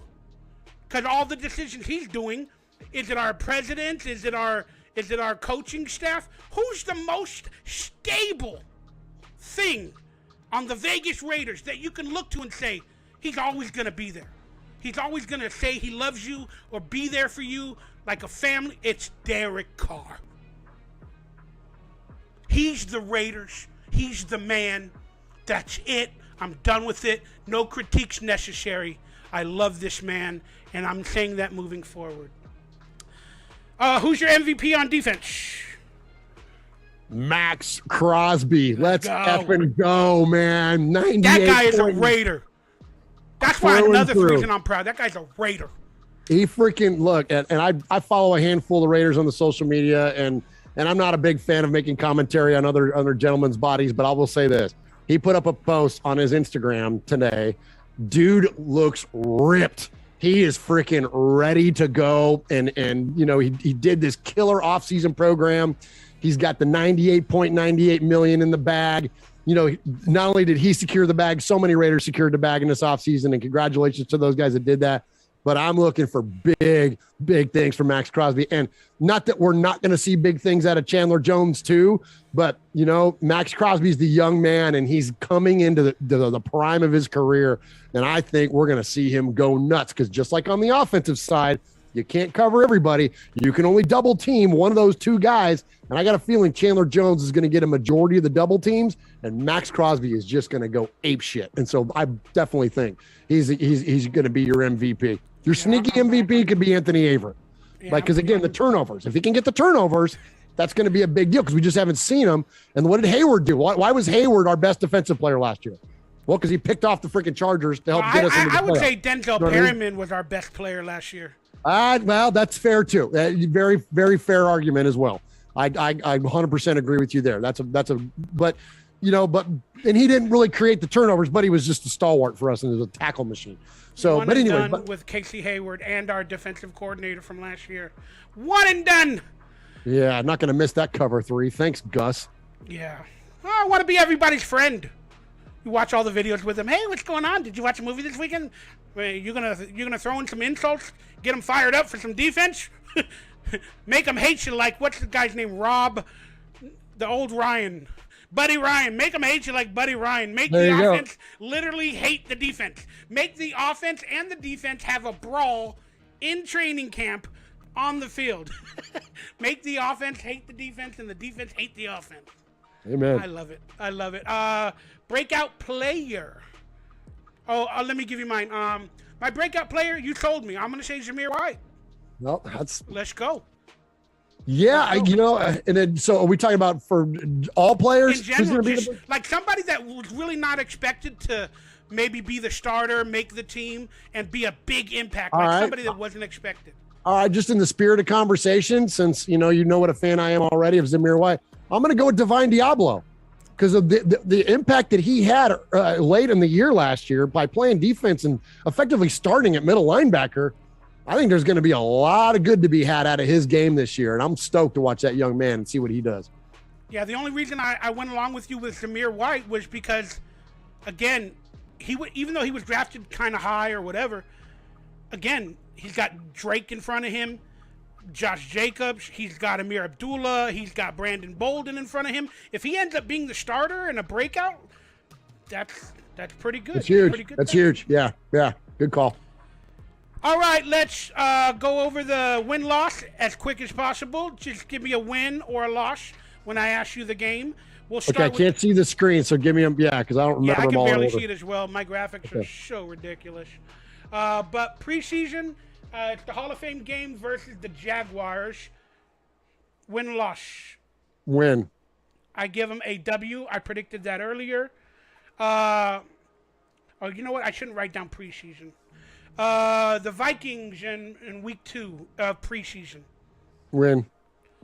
I'm going to give that one a loss just because they're fooling with the playbook and, trying to figure a few things out. Week 3 versus at the Dolphins in preseason. Win. I'm going to give that one a W. Here we go. The Patriots in preseason in week 4. Coach's revenge. Win. I'm going to be at that game. That's awesome. That's going to be a me W. Me and my girl Valerie are headed out there to Vegas, spend the weekend, and we're going to take in the game. It's a Friday night game. Damn, maybe I should try to go. I got to get out. Come on, Mikey. I give it a W as well. I think that's the game that he's going to look forward to, but I don't think he's going to give up a lot in that game, so it might be a loss because we play the Patriots later in the season. But I'm going to give it a win. Why not? Started off with some good controversy in the media. Preseason. When we do play them later. Week 1, We're at the Chargers, right? Yeah, at the Chargers, week 1. Yeah, that's a huge game for us. Way to set the tone for the season, especially look, they're going to be out for blood, being that we knocked them out last year.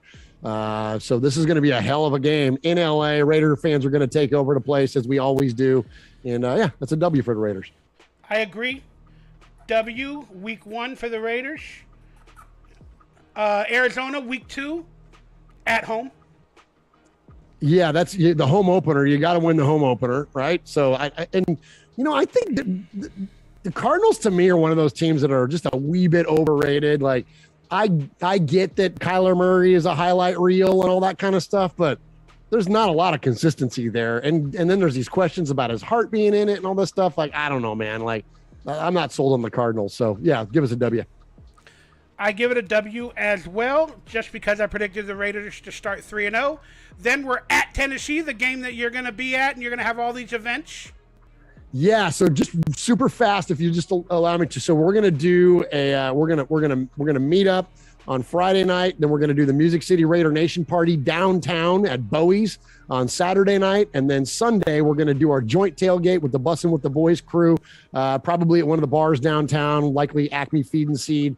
And so we'll be down there leading right up to game time, and then as soon as our tailgate's over, we're gonna walk across the pedestrian bridge and go to the game. So if you're coming to Nashville for the Raiders Titans game, holler at your guy, shout us out at Raiders Fan Radio, or you can hit me on Twitter at _Murf, because we want to meet up with you for sure, especially on Sunday during the game.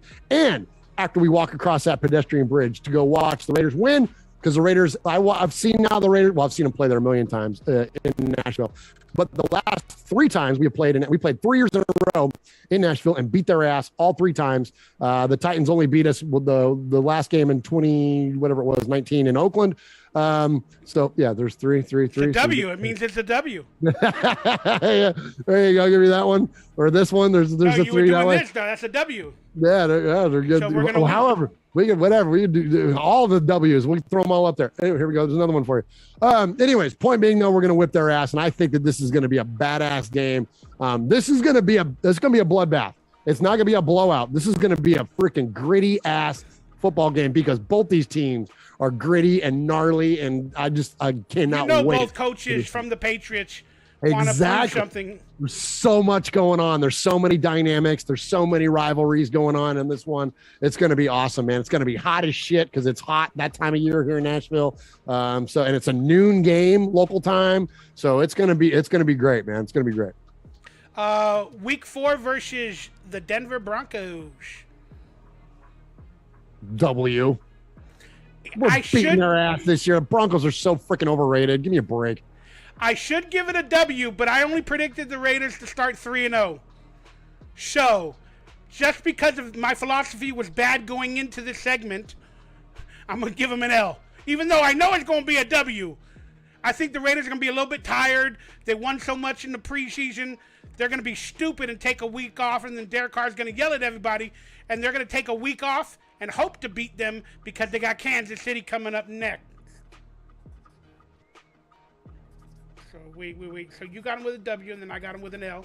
Then we got at Kansas City, and that is what is that a Monday? I think that's a Monday night game. Yeah, it's a primetime game, and so this is not. Are you going to start the talk where you have to rap if we beat them at home? Hell yeah! Kansas City? If we beat them, I will rap on this show. It's with on this show or our show or wherever else. That's the bet that I've always been willing to make, is that if we beat Kansas City, I'll rap, and I've only had to do it once in 3 years. So I think we're gonna get smoked in this game. This is gonna be one of those. So the Raiders are gonna get hyped. They're gonna be 4-0 going into this. It's a primetime game. We're all going to be out of our freaking skins because we're so good and we're so convinced that this is going to be our year and blah, blah, blah.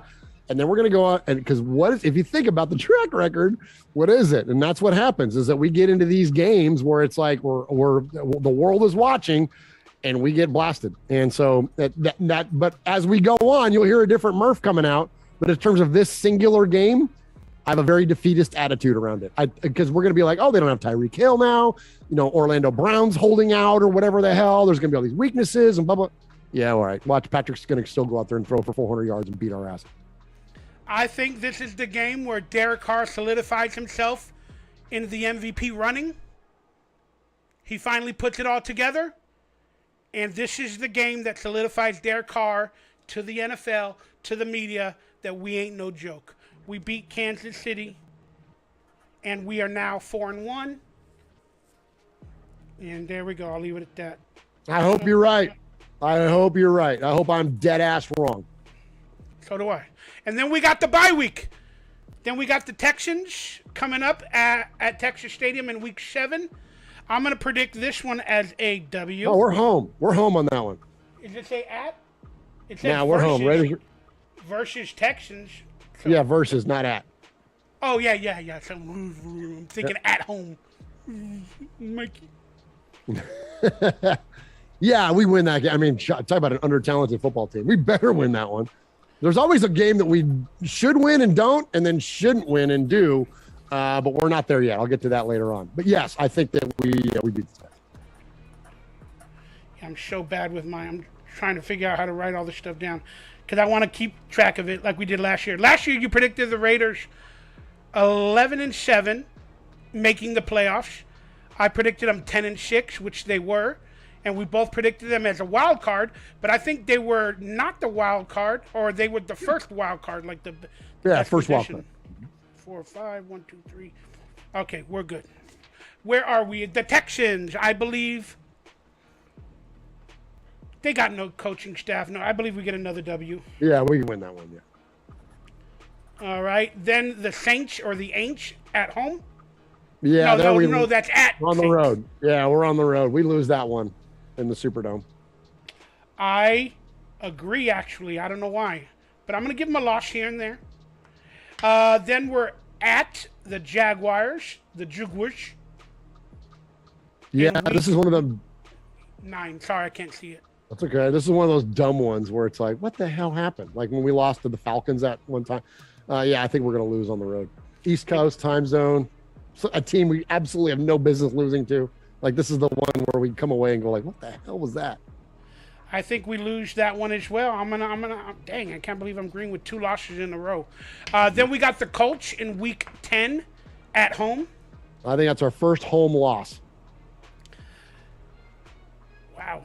I'm going to Colts say. Be freaking good, man. The Colts are good, but who's their quarterback? Matt Ryan. Exactly. We get a W. Okay. He blows it at the end with a bad mistake. Okay. He had shades of Julio Jones in his vision. Because remember, Julio never caught touchdowns. All right, now we got the Denver Broncos at Broncos. So, see, the first one was at home. I should have gave it a win, but I'm going to stick by it. So, at Denver. At the Broncos. We're going to beat them in the snow. W. I'm down for that one. I wish I didn't think in my brain every time I see the word at, I think at home. I wish that would get out of my brain, but it won't leave me. Every time I read the word at, I'm thinking at home, and I hate my brain. Seattle Sea Chickens in week 12. They're going to be terrible. So, yeah, we win there. Agreed. Are you keeping track, too? Because I hope my numbers are right at the end. The Chokers at home in December, in week whatever that is. I can't read it. That's a tough one, man. I mean, again, we've got them. They won in week 1, according to both of us. Yeah, this might be another one that we lose at home, and I hate that. I'm gonna actually agree with you. So now we got the LA Rams. Is that a Sunday night? Thursday night? I believe that's Thursday night football in LA, which is, I'm gonna call it a home game. Week 14. Game. Yeah, we beat their ass. Wow. I'm gonna say we lose to them. Then we got the Patriots, back-to-back primetime games on Sunday night football in week 15 versus the Patriots. I think we're good. I think that's like you said, that's a revenge game. I think everyone's going to be hyped for that thing, man. Everyone in the organization, they're going to be hyped for every game, and they'll tell you going in. I can just hear the coach speak now. Oh, we're just taking this like it's another game, and it doesn't mean anything personal to us. But bullshit, man. They want to beat Belichick. So I definitely think that the Raiders get a W there. I think because we beat them in the preseason, that we have an actual loss versus the Patriots in the regular season.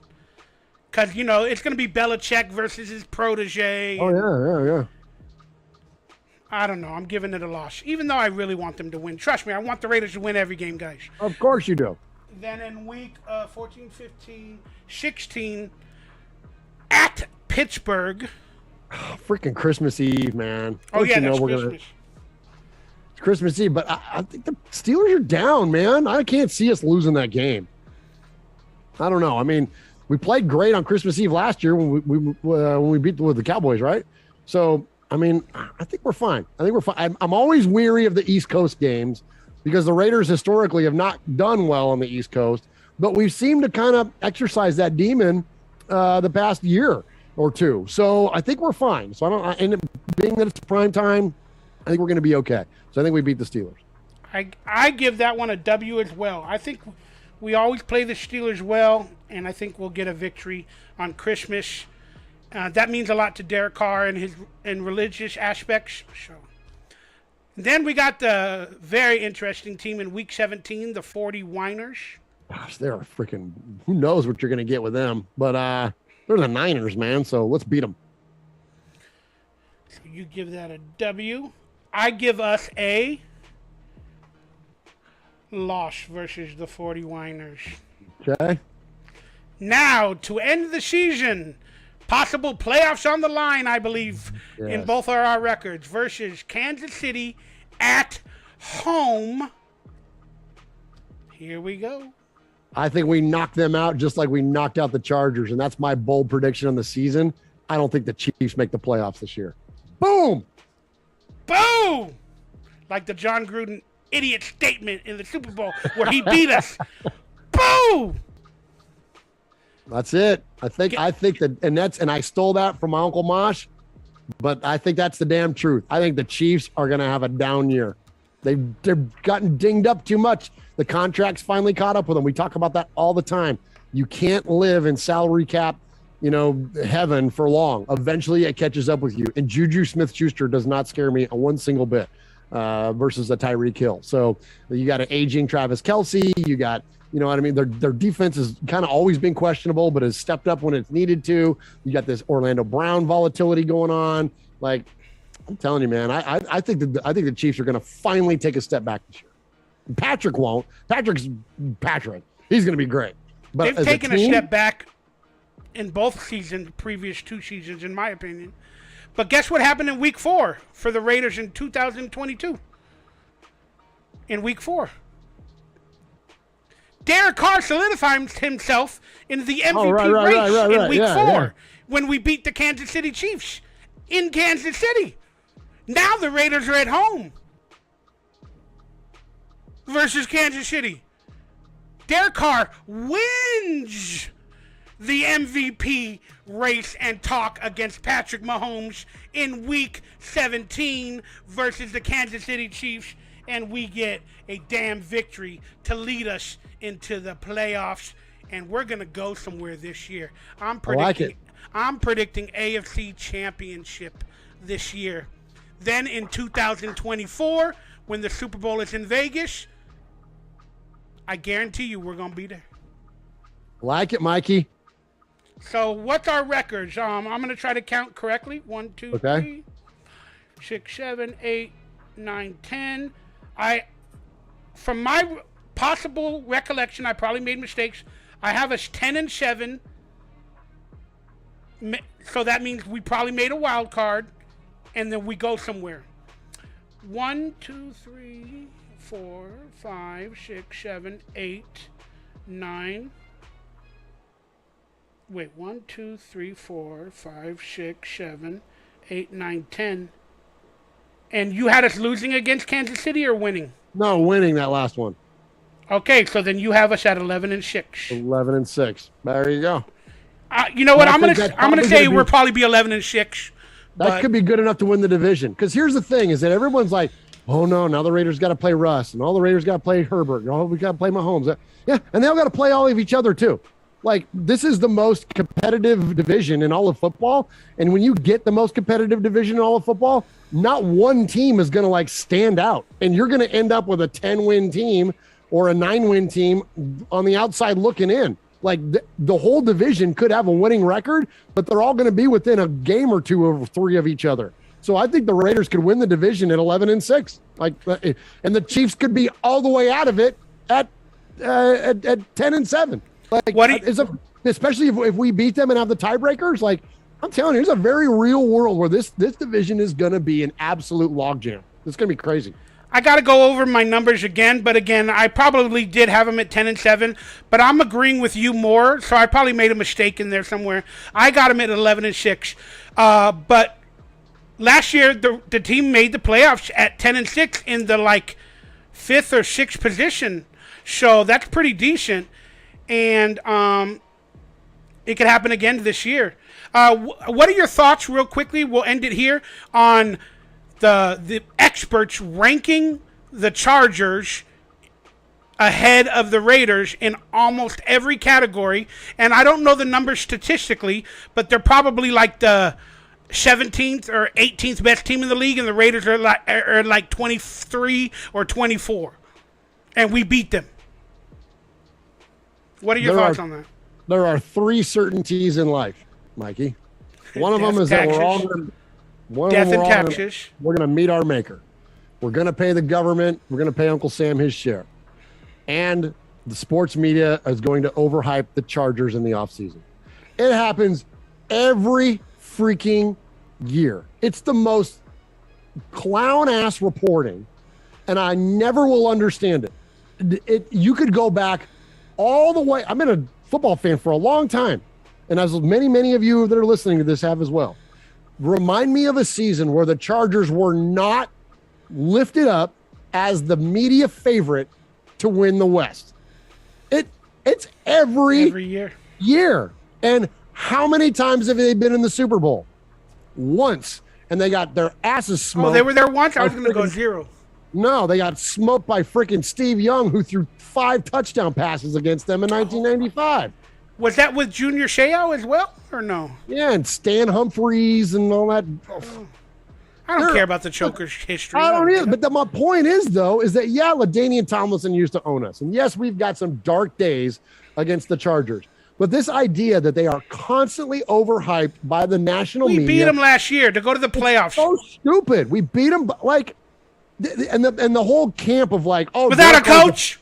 The fourth best quarterback. Without our number 1 wide receiver, Henry Ruggs? So stupid. And they say that, Derek Carr's the 4th best quarterback in the division. Look, I'll give you Patrick Mahomes. He's unworldly, in terms of his talent and ability.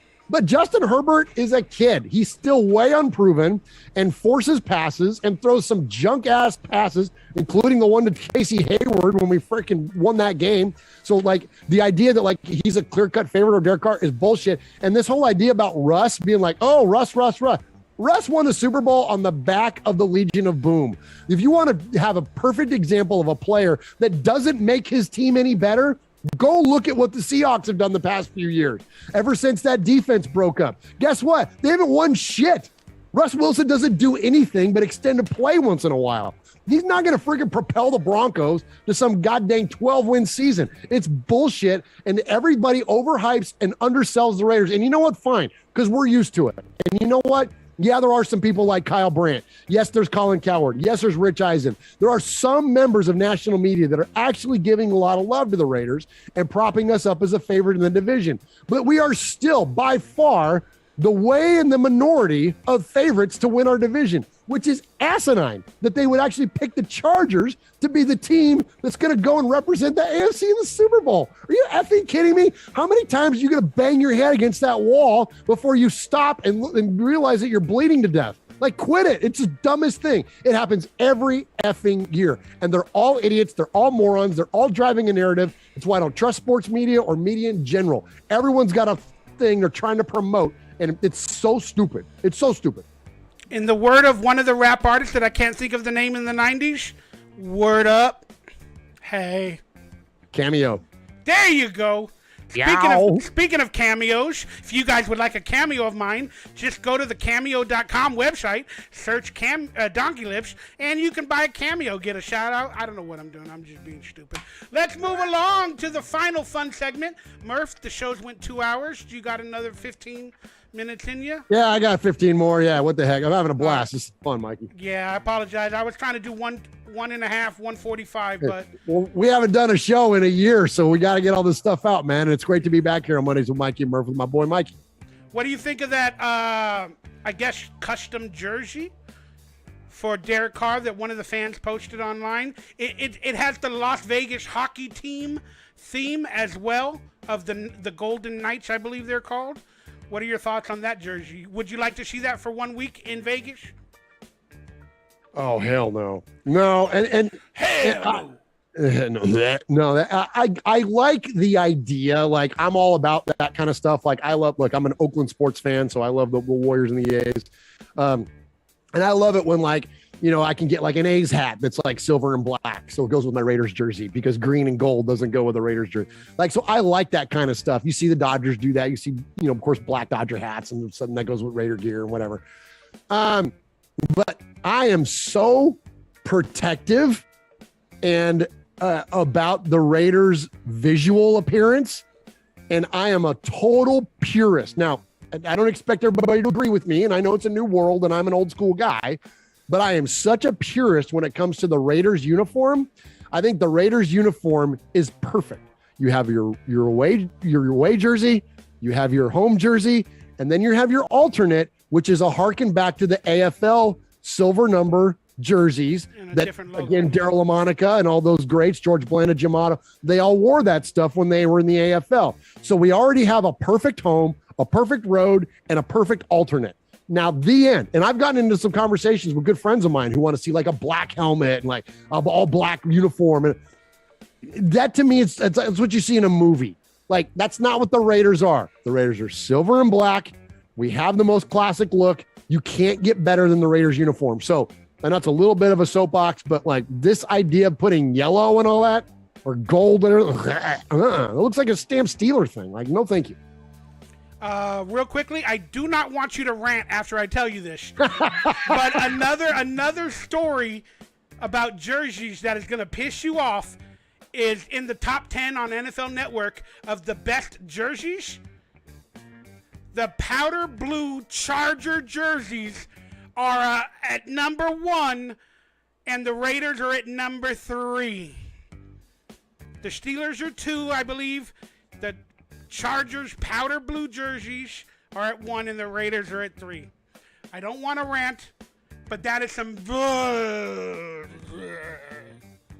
and I like this jersey, not to wear it, but it looks like Derek Carr is going to be gold this season in Vegas. He's going to be the MVP of the league, and he's proving it in that picture, and he's going to be worth $1 billion. There you go, Mikey. Let's move on. All right. I made up this game. I have no clue how it'll work. We're going to figure it out.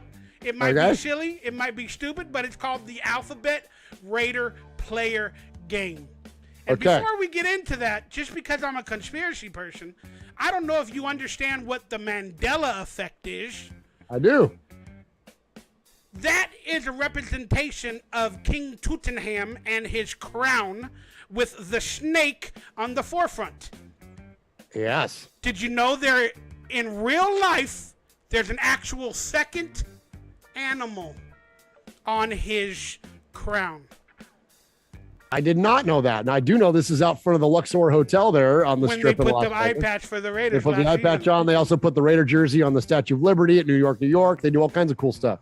But no, I do not know what the other animal is. But I do dig the idea that there's a snake reference on this one because speaking of Kenny Stabler, that's my all-time favorite player. Well, yes. So in reality, in real life, it's a bird. I think it's an eagle. You guys can look it up. But every representation that I could think of or look up, when I look up King Tut and his crown or whatever, they almost always only have the snake. But there's apparently like a bird or an eagle or something else on the left or right side. Raider Rob says there's a scarab in there, which is like a big giant beetle. Okay, then maybe that's what it is. I was thinking it was a bird, but please do your own research, but look up the actual King Tut crown. But every picture or representation, people have the recollection of it only being a snake. So that's a little bit of a Mandela effect for you guys. Okay. All right, so moving on. The Alpha says it's a talking parrot. It's a talking parrot. The Alphabet Raider player game. We are going to go through the alphabet together, and we are going to name a Raider player that starts with that letter. And we're going to try to go through the whole thing. If we cannot think of a player, you have to say pass, and then give me the opportunity. And then if I can't do it, we say pass, and that's a fail. Does it at have that to, letter. Does it have to First or be last name? It does not first matter. or last doesn't matter. Okay. A Raider player that has that name to start with or to end their last name with that letter. Please do not search on the internet, Murf, for Z. No, I'm not. Here, I'll put the phone right here. There you go.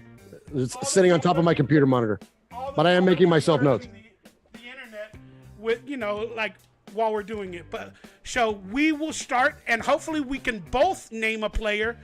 But again, I'm trying to both of us to do it, but I'm not going to do it that way because it'll take too long. So if you come up with the letter A, it automatically goes to me for B. Okay. Oh, I got you. All right. And then if I don't come up with the B, I say pass, and then you have the opportunity to say a B letter. Okay.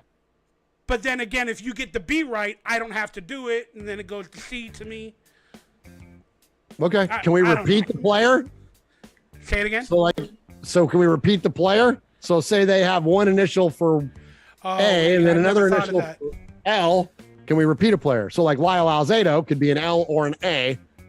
Can you repeat the player? I would say try not to. I would say no. I don't want that. Deal. Okay. All right. I want unique players. All right. So let's see how this works. I will start. Pick a number from 1 through 4 that I'm thinking of. You go first. 2. I was thinking of 3. I go first. Okay. I could lie though. You see, I could no matter what. I could go first. A. Amir Abdullah. Okay. All right. So A comes off the board, and now it's to me for B. Correct. Tim Brown. Gotcha. Now we're at C for me. Oh God, why? Chris Jones. He's on the team right now. Chris Jones. Okay. All right. Here we go for D. I'm going to go double D on you, and I know you are a fan of double Ds. Dave Dalby. Okay, I probably should have picked players that are not on the team this year because they've played for the Raiders. Again, these rules it's like a new game for me. I'm trying to figure it out. No, it's fun. No, I'd rather pick Dave Dalby. I'd rather pick a classic Raider anyway. So no, that's yeah. But great. I said Chris Jones. He's on the team because I remember seeing it on screen. You could have said Max Crosby. Again, or you my could save brain. him for Who M. knows how my brain works? Yeah, no, this is fun. Keep it going. All right, so you said D. We are now on E. Yes. Ephraim Salaam. Oh, he played for nice the Raiders one year. Absolutely. And if we're wrong, please let us know if we're wrong in the forum later after the video. All right. Let's go up.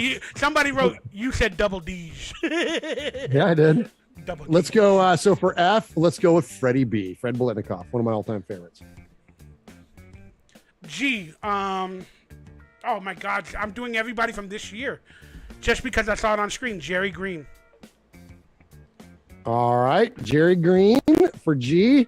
So I get H. This is easy. Howie Long. You're doing way better than me. I was thinking I was going to think of all these old school players, but I can't. A, B, C, D, E, F, G, H, and then it's I for me. Oh, my goodness. I don't want to take too long. Now I can bail you out if you need me to. No, because it's going to go to you when I pass. Okay. Oh, okay. All right. Just give myself a couple more seconds. I can't. I don't know an I, man. I'm blanking. Rocket Ishmael. You are the better Raider so far. I'm going to have to. All right. What's after I? Because I keep having to do the alphabet in my head. A, B, C, D, H, I, J. J. Carl Joseph. There you go. Carl Joseph. Nicely done. Nicely done. All right. K. That's me, right? Yes. Kirk Morrison. There you go. JK.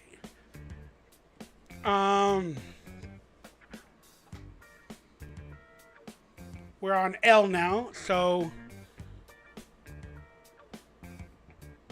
I want to say Bruce Leroy, but that was in a movie.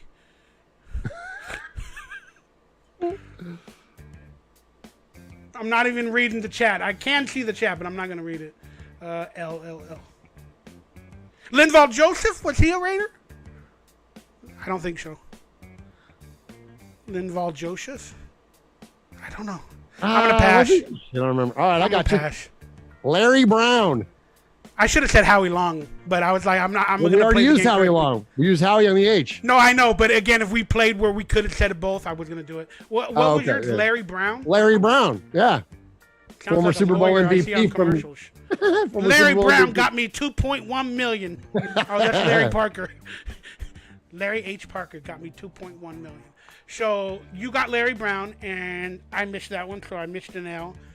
What are we on now? We're on an M. M. Michael Crabtree. Oh, I like it. Michael Crabtree. Okay. All right. So N comes to me. I want to give you your starting slot corner for your Las Vegas Raiders, and that is one Nate Hobbs. There you go. That'll work. MNO. Ooh.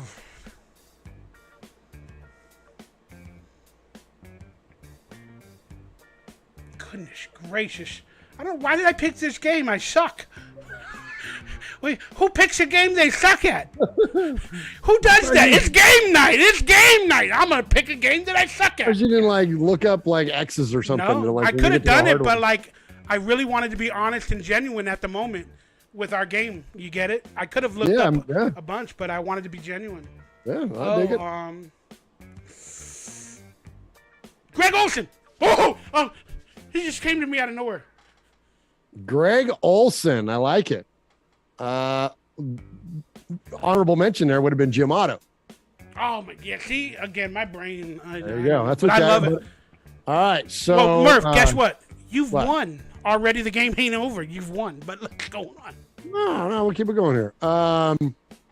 Let's see. All right, so for P, you may not recognize the name off the top of your head as a player, but you will recognize him as an actor. I'm going to go with Pete Koch, who is a good friend of our show. He played for the Raiders in 1989 as a defensive lineman, played along with Howie Long and Greg Townsend. And Pete is mostly known for his acting career, where he played in Heartbreak Ridge with Clint Eastwood, the Swede. And unfortunately, because we're at the letter Q, I believe. Q. And I'm hoping he returns officially soon, since I'm a QAnon. Oh my God, you're canceled, Mikey. You're canceled. I love you, Q. No, I love Q from Star Trek. Let's be honest. Chemtrails that's getting you, Mikey. Q came back from Star Trek. He was on Picard this season. And it's a really bad episode. Picard sucks. But Q from Star Trek, The Next Generation, that's the dude. And the letter Q, because I saw it earlier in the show, Quinterio Crosby or whatever. Yeah, that guy. There you go. Okay. All right. I'm going to use that one. All right. That works. Quentin Jefferson, you could have gone with there. I like the Q. So I got R. So I'm going to go another I've double. I've been messed up ever since you said double D's. Why'd you mess me up? Well, and now I'm going to go double R's on you and go Rocket Richard. Ooh. Well, no. Well, the last name gets you. That you can't say the nickname. But yeah, it was Jalen, but Richard. Yeah, but you get it with Richard. The last name with an R. So I can hit you with a nickname and the last name. R. S. After R. S. S. This is an easy one. All-time Raiders leading scorer, Mikey.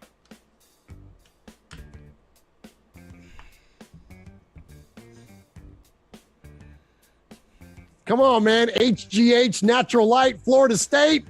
Big leg. Number 11 in your playbook. Number 1 in your heart. Is it a food that I should eat every night of my life? Yes. Sea bass. There you go, Sebastian. Thank you for giving me Janikowski. that one. Thank you. I'm bad. It's fun, though. It's a team effort. All right, so T comes to me, and I'm going to go with the Iceman, Tom Flores. All right, so MNOPQRST. Oh, God, I got you. One of the all-time greatest Raiders. Maybe the greatest Raider of all time. Definitely the greatest leader the Raiders have ever had. Thinking Osemele or what? Or Osemele? Wasn't there a guy named Uche Osemele or something like that? Caliche Osemele was but an his cousin played for the team for 1 year. I think it was like Uche or something. But I'm gonna have. Kelechi Osemele was a very good guard. This guy I'm thinking of was one of the greatest guards of all time. We had somebody that played under the name Underwood, I'm sure, but I'm passing, bro. I'm blanking. All right, let's go with number 63, Gene Upshaw. Oh my God! How do I have the player? He was the players' union president of the NFLP. Oh my gosh, I blew that one. So I blew. Hey, I'm spelling I love already. ILU. All right, so here we go to V. I will gladly. You said I go to V because you said it correct. Oh, because I jumped in. Okay, so you got V. V. Another classic Raider. Murf, actually, there's two. There's two you can get two with this. I want to say Villa, but my goodness, why can I not? I'm so bad. Played on the same Super Bowl team, Super Bowl 11. You've won. I pass. I'm real bad.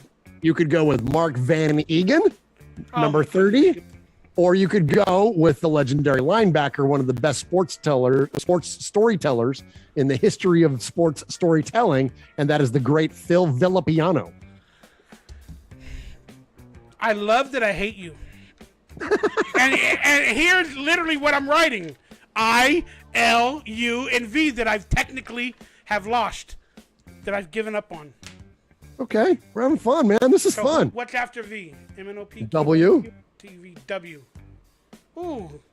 Am I gonna be so bad? I'm just done for the day. I think I need food or something. I got another one locked and loaded, man. If you're ready for it. Willie Brown. Come on. I'm sorry. Hey, there you go. Oh, thank goodness. There you go. Way to redeem yourself, Mikey. Very, very well done. And honorable mention, another W, a two-time letterer, Mikey. The WW of Warren Wells, who was the target of the great Daryl LaMonica and one of the most dynamic wide receivers in his time. All right, we got X now. I don't know anybody named Xavier that's ever played for the Raiders. Do you? Somebody did. Who was it? You'll get me on the first one here. I believe it was David. Oh, I'm just okay. You go. No, it's your turn. Yeah, you get it to save us because I don't know one. It's not my turn. I said Willie Brown, so the X is on you. Oh, yeah. Okay, I pass to you then. I believe it was, I might be wrong, but I'm going to throw out Xavier and Howard. Oh, yes. Sounds familiar. Yes, you're right. I hope so. Well, I can't touch my phone. That's right. Yes, I believe you're right. There wasn't like not that long ago, like that he played. Yes. Okay. So now we're on X, Y. So it's you with Y. Y. So because I said Xavier Howard, if that's correct. Right. Okay. So this would be a young or a first name. It'd be like a so there's Youngs, there's YA, Tittle, there's what are their last names? This is the first one I'm getting stuck on. Young. Not Yan. Let's see. There's Yanda. You just had him on the team last year. Defensive. You got one. Take it. Who is it? No, it's yours. I'm gonna give you one. You gave me S. I'm gonna give you Y. He was on our team last year. You thought he was gonna be the defensive MVP alongside Max. Oh, Yannick Ngakoue. Oh, nice, Mikey. And we'll both take Z. We'll both take it. Okay, count to three and we'll say it at the same time. Oh, I don't have anybody, so give me a second. Oh. Okay, I've got it. If you need it. We've talked about him a lot tonight. Is it Zach Station? Running back? Did he play for the Raiders? I don't think Zach Sounds Station. familiar, but it might just be the NFL. I'm going to pass, but I was thinking Zach Station. Think about this guy. We talked about him a lot tonight. Who's our potential breakout player on offense? Zamir White. There you go. All right. Zamir White, Zeus White. He's another one. Watch Raiders chimed in with Zay Jones. Zay Jones, good one. Zach Miller, Tupac 100 said Zach Miller. Zach Miller's a good one. There you go. Oh, Zach Miller was great, man. Miss Zach Miller. All right. That was fun, man. We played the alphabet game. That was good. I'm looking up Xavier Howard right now. I just grabbed my phone. Oh, yeah, no worries. We played the alphabet game. I tried something new. I don't know if I have all the rules panned out, but it's fun to try to create a new game and see what happens. And, of course, Murf won. Murf is nothing but the best at retro Raider names, and he has a very good long-term memory for the Raiders players and organization, much better than I do. Although no, Xavier Howard only played for the Dolphins. Okay. Dang it, we whiffed on that one big time. There was an X name in there on defense. I can't think of who it is though. So I'll ask the forum that I could read a little bit of it. If there's someone in the chat. If there's an X player, a player that starts with or ends with X that we missed, please write it right now because I didn't read it earlier, and then I'll tell you during the show. But we'll go from here. So thank you for being back on this show, Murf. Heck yeah, man! Thank you, Mikey, brother. This was so fun. I wish I could do it every week, but again, with my health, my issues, and it's sometimes a lot. It takes a lot out of me because during the show, and I'm going to be honest with you, and I don't want to talk about it, but my heart was racing. For some reason, I started getting anxiety. I couldn't breathe. I don't know what happens to me sometimes, and sometimes it takes a toll on me for some reason during the show, and then after, like, I kind of like freak out. So I apologize, guys, but I'm trying to make a comeback. I'm doing my best, and I appreciate you guys for understanding. That's all I can say. You're doing great, Mikey, and we love you, brother, and keep hanging in there with any of the challenges you've got going on. Just know you got an incredible support network of not only Raiders fans, but friends around you, and we all love you, man. And the more we can see you, the better. But if you need to take breaks at times, man, we totally understand. Yeah, so far, from a couple of people, they said they don't think the Raiders have ever had a player that started with the letter X so far. Okay. So we'll find out later. We'll look it up and we'll figure it out. But there should probably be a player for every NFL team that started with every or ended with every letter of the alphabet for the entire NFL. And again, fans of the Raiders, I'm sure they can find somebody with an X. I'm sure they can. For the Raiders. But you guys are going to have to do your research. Yeah, I'm looking. Just quick search here, but I haven't found anybody yet. I get a lot of Max Crosby hits, but that's about it because he got 2 X's in that name. How about Triple X? Boom. Hey now. One of the cheerleaders probably started in Triple X. You get it? Starred in Triple X. Ben Davidson was in a porno. The great Ben Davidson. Ben Davidson. Really? Mm-hmm. That's a true story. Yeah, he was in a porno movie. You know, but Rocky he wasn't like an active in the porno movie. He just played like a bodyguard or something. But that was when he was still playing for the Raiders. He was actually in a porno. Sylvester Stallone started in a porn before Rocky as well. I feel like that's the one that Ben Davidson was in or something. I don't know. There's some connection there. Might have been the same one. And who's the girl from The Mask that was in the movie where they put the sperm on the hair? And her Cameron Diaz. She was a porn star in some hidden videos from back in the days as well. Geez. There is no player with X, at least not as a last name. Somebody wrote Javier, or Pirate 1975 said Xavier Woodson. Isn't that what I said? Oh, no, I said Howard. Howard. He played for the Dolphins, apparently. Xavier Howard. Yes. Xavier Butler? Is there a Butler? I know there's a Bryce Butler. This is going to get us. Put it down and we'll figure it out after. All right, guys. Yeah. First off, I want to thank you guys for tuning in. Appreciate the empathy and the love for when I'm not able to put a show. Please like, subscribe, share this video, and hopefully at a future date, maybe in 2 or 3 weeks before the start of the season, maybe we can get you guys another show if all works out for our time slots, our health availability, and our life, because life is ever changing. But I'm proud to be here. I love you guys. I ain't going nowhere. And I'm always going to upload something until they shut me down again. But for Murf, for me, I love you guys. Murf, closing statements. Just thank you, man. It was so good to be back here on Mondays with Mikey and Murf. And we'll look forward to the next one, whatever that one may be.